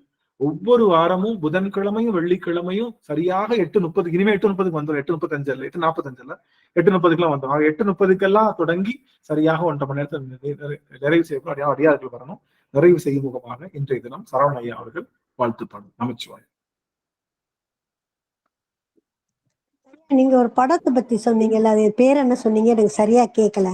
கேரளா ஸ்டோரி. கேரளா ஸ்டோரின்னு ஒரு படம். கேரளா ஸ்டோரின்னு ஒரு படம் பாருங்க. திருச்சிற்றம்பலம். தென்னாடுடைய சிவனே போற்றி, எந்நாட்டவர்க்கும் இறைவா போற்றி. வான்முகில் வளாது பெய்க மலிவலம் சுரக்க மன்னன், கோன்முறை அரசு செய்க குறைவிலாதுயிர்கள் வாழ்க. நான்மறை அறங்கள் ஓங்க நற்றவம் வேள்வி மல்க. மேன்மைகொள் சைவ நீதி விளங்குக உலகமெலாம். மேன்மைகொள் சைவ நீதி விளங்குக உலகமெலாம். திருச்சிற்றம்பலம், தில்லையம்பலம், பொன்னம்பலம். குருவாழ்க, குருவே துணை. அனைத்து அடியார் பெருமக்களின் திருவிடைகளையும் மலரிட்டு மனமை மொழிகளால் வணங்கிக் கொள்கிறேன். அத்தனை அடியார்கள் திருவடியும் போற்றுகின்றேன். அடியார்கள் ஓரிரு வரிகள்ல ரொம்ப சுருக்கமாக தாங்கள் பெற்ற அனுபவங்களை கண்டிப்பா சொல்லணும். வாய்ப்பில்லாத அடியார்கள் கண்டிப்பா குரல் பதிவு கொடுக்கணும். முன்னக்கூட்டியே சொல்லிக்கிறேன். அடியார்கள் தாங்கள் பெற்ற அனுபவங்களை ஓரிரு வார்த்தைகள்ல சொல்லி இங்க பகிர்ந்து கொள்ளலாம். உங்களுடைய அனுபவம் ஏதாவது இருந்தது பதிவு செய்யணும் அப்படின்னா. ஐயா, ஒரே ஒரு இடையில பேசுறதுக்கு மன்னிச்சுக்கோங்க ஐயா. நாங்க யாத்திரை போனப்போங்க ஐயா, இதுல திருப்பெருந்துறையில முற்றோதல் வச்சுங்க ஐயா. அப்போ குயில் பத்து பாடும்போது புயங்கனை வர கூவாயின்னு சொன்னா குயில் வந்து கத்துதுங்க ஐயா. அப்படியே ஒவ்வொரு பேராவுக்கும் கத்துதுங்க. அந்த அந்த பதிகம் முடிஞ்ச உடனே பறந்து போயிடுச்சுங்க ஐயா அந்த குயில். நாங்க எல்லாம் கண்ணாரி பாத்துட்டோங்க. அப்படியே கத்துது, அப்படியே கத்து போயிடுச்சுங்க ஐயா. அருமை அருமை. ரொம்ப மகிழ்ச்சி. இதை விட பெரிய சாநித்தியம் என்ன இருக்க முடியும்? அமைச்சுவாங்க. பிரேமாம்மா சுவாமி. அது ஐயா ஒரு சின்ன விஷயம் தான், ரொம்ப இல்ல. நம்ம இப்போ ஒரு காசிக்கு போறோம், முத நாங்க காசி யாத்திரை அப்படின்னு சொல்லி கிளம்பக்குள்ள உண்மையில அந்த திருவாடுதுறை ஆதீனத்துல போயிட்டு அங்க ஆசீர்வாதம் வாங்கிட்டு அவங்க கையால ஒரு 10 ரூபாய் தாங்க ஐயா. அப்புறம் 10 ரூபான்றது பெரிய ஒரு சொத்து. கிட்டத்தட்ட 2004 2005 இப்படி இருக்கும் அந்த வருஷ கணக்கு சொல்றேன். அப்ப அந்த 10 ரூபாய் ஒவ்வொரு அடியாருக்கும் கையில கொடுத்து முத காசி பயணம் போக்கல ஒரு குறிப்பான ஒரு 5 பேர் போயிட்டு ஒரு ஆசீர்வாதம் வாங்கிட்டு வந்தாங்க. எல்லாரும் போக முடியல, ஒரு 5 பேர் மட்டும். அது அடியேன்னு போனேன், என் கணவரோட போனேன். அப்ப போயிட்டு அங்க ஆசீர்வாதம் வாங்கின்னு அந்த குரு கிட்ட ஒரு ஆசீர்வாதம், அவங்க ஒரு காசி கயிறு ஒண்ணு கொடுத்தாங்கய்யா. இது நீங்க கட்டிக்கிட்டு தான் நீங்க போயிட்டு ஜாக்கிரதை, உங்களுக்கு ஒரு அது ஒரு என்ன சொல்றது, கையில ஒரு காப்பு மாதிரி, ஆமா எந்த ஒரு இடர்பாடும் வராதுன்னு சொல்லி அவங்க அந்த கயிறையும் கொடுத்து கட்டிக்க சொல்லிட்டு ஒரு 10 ரூபாய் காசு வச்சு கொடுத்து அப்புறம் பழமெல்லாம் வச்சு கொடுத்தாங்கய்யா. இன்னைக்கு அந்த அனுபவம்னா எனக்கு தெரியவே இல்லை உண்மையிலே. இன்னைக்கு அந்த மடத்துக்கிட்ட போயிட்டு யாத்திரை, நாங்க காசி யாத்திரை போக்கல முத அவங்க ஆதீனத்துல ஆசீர்வாதம் வாங்கின்னு காசு 10 ரூபாய் வாங்கியிருந்தாங்க போனோம். அது எதுக்கு வாங்கணும், என்ன ஒரு குருகிட்ட ஒரு ஆசீர்வாதம் வாங்கிட்டு போக போறோம்னு சொன்னோம். அது மாதிரி ஒவ்வொரு ஜனவரி மாசமும் இந்த ஆண்டு நல்லா சிறப்பா இருக்கணும்னு சொல்லிட்டு ஒவ்வொரு ஆண்டும் ஒரு திருமடத்துக்கு போயிட்டு அவரு கையால 1 ரூபாவாக இருந்தாலும் பரவாயில்ல வாங்கினா ஆசீர்வாதம் பண்ணி பணம் கொடுப்பாருங்க. அது மாதிரி திருவாடுதுறை ஆதீனம், சூரியநாராயண ஆதீனம், திருப்பணத்தால் ஆதீனம் 3 ஆதீனத்தையும் போயிட்டு ஆசீர்வாதம் வாங்கிட்டு வருவோம் நாங்க. இது இன்னைக்கு என்ன காரணம்னு தெரியாம இருந்தது. ஒரு ஆசீர்வாதம் வருஷம் பூரா நல்லா இருக்கணும் அப்படின்னு நினைச்சுதான் ஆசீர்வாதம் வாங்குவோம். இதெல்லாம் அப்படியே நின்னு போச்சுங்க. 2 குருமார்களும் இல்லாத அப்படியே நின்னு போச்சு. ஆனா போய் வந்திருக்கு. இன்னைக்கு அந்த அனுபவத்தை நினைச்சு சிந்திச்சு பார்த்தங்க. நீங்க சொன்னது இது என்ன காரணம் தெரியாம நம்ம ஆசீர்வாதம் வாங்கிட்டு வந்திருக்கோம் அப்படின்னு புரிஞ்சுக்கிட்டாங்கய்யா. மகிழ்ச்சிங்க சாமி, மகிழ்ச்சி. இன்னும் ஒரே ஒரு அடியோருக்கு மட்டும் வாய்ப்பு. அங்க இருக்க ஏதோ சொல்ல வந்தாங்கன்னு நினைக்கிறேன் சுவாமி. வணங்குறேன், அனைத்து அடியாத்தோடய வணங்குறேன். இன்னைக்கு எனக்கு என்னன்னா, அவரை சரணடைந்தோருக்கு அவனருள் என்றும் உண்டு அப்படிங்கிற மாதிரி ஒரு வாசகம் உள்ள ஓடிக்கிட்டே இருந்துச்சு. அதுதான் நான் யாசகமா நினைக்கிறேன். நம்ம ஃபுல் சரணாகதி அடைஞ்சிட்டோம்னா நமக்கு யாசகம் கடவுள் கொடுத்துருவாரு. அப்புறம் குரு மடத்துல இருந்து ஆரம்பிக்கணும் நம்ம யாத்திரைன்னு சொன்னீங்க.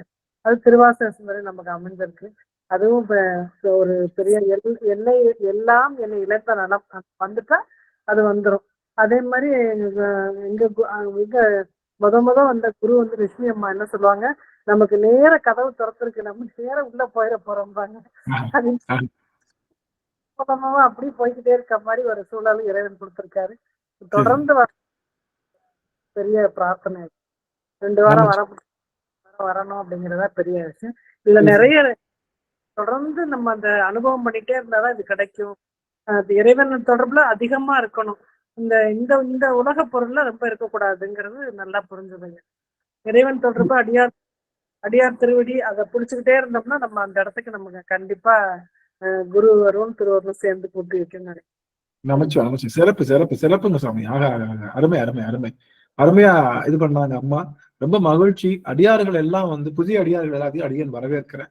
அடியார்கள் தொடர்ந்து வரணும். நீங்க இருந்து இது எல்லாத்தையும் சிறப்பா அம்மா அம்மா இருந்து இது மட்டும் பாடிட்டு போயிடலாம் சாமி.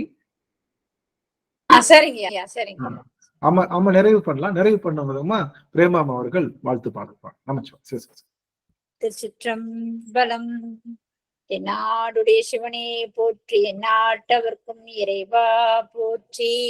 ஆரிரு தடந்தோள் வாழ்க, அருமுகம் வாழ்க, வெப்பை ஒரு செய் தனிவேல் வாழ்க, குக்குடம் வாழ்க, செவ்வேல் ஏரிய மஞ்சை வாழ்க, யானி தன் அணங்கு வாழ்க, மாறிலா வள்ளி வாழ்க, வாழ்க சீரடியார் எல்லாம் மாறிலா வள்ளி வாழ்க, வாழ்க சீரடியார் எல்லாம் வாழ்க சீரடியார் எல்லாம்.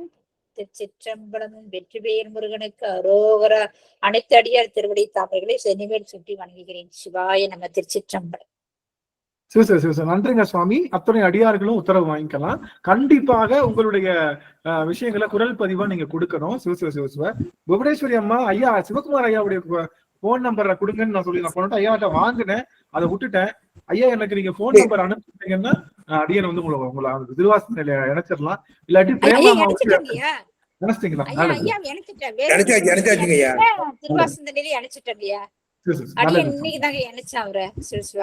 நல்லதுங்க சுவாமி. குரல் பதிவு கண்டிப்பா கொடுங்க எல்லாருமே. ரொம்ப மகிழ்ச்சி. சந்திரா அம்மா, பிரேமா அம்மா, விமலா அம்மா, நன்றி.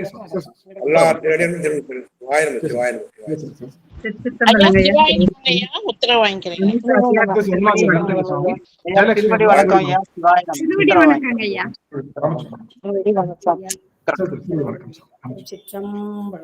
ஐயா திருச்சிற்றம்பலங்க ஐயா. திருவடி வணக்கங்க ஐயா.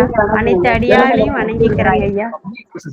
பொன்முடி அம்மா வணக்கிறேன். புவனேஸ்வரி அம்மா திருவடி வணக்கம்.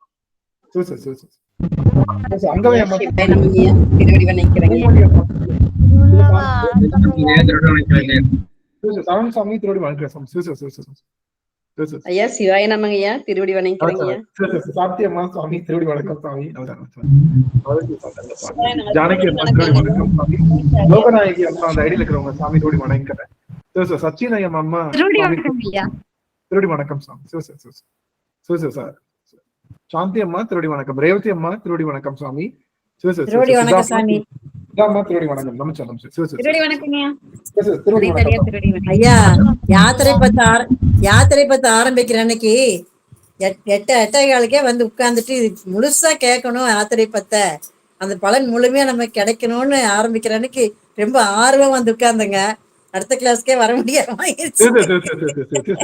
ஒண்ணும் இல்ல சாமி. எல்லாம் நல்ல விஷயத்துக்கு தான் சாமி. ஒண்ணும் இல்ல.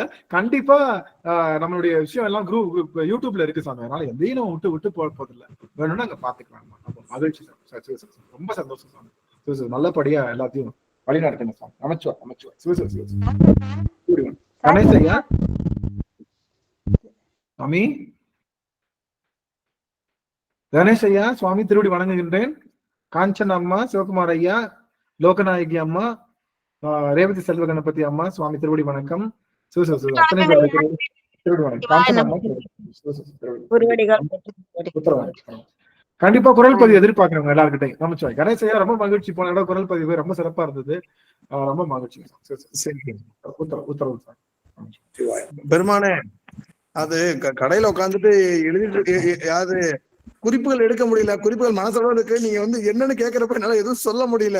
அது குறிப்பு நீங்க சொன்ன மாதிரி ஊண்டு ஏதாவது போட்டு வச்சுங்களேன், ஒரு வரி எழுதுனா கண்டிப்பா வந்து ஒரு 4 வார்த்தை பேச முடியுது. அதை நம்ம கவனிச்சுட்டே இருக்கோம். வராங்க நீங்க சொன்ன மாதிரி அந்த பணத்துக்காக வந்து நம்ம எப்படி ஓடுறோம்னு கேட்டீங்களே, நாயா ஓடுறோம். நாயோட வேகமா கூட வரும். நம்ம தான் ஜெயிப்போம். நாயெல்லாம் ஜெயிக்காது. அந்த அளவுக்கு கண்டிப்பா குரல் பதிவு தரங்க ஐயா. சிவ இப்பதான் வீடு வந்து சேர்ந்தேன்.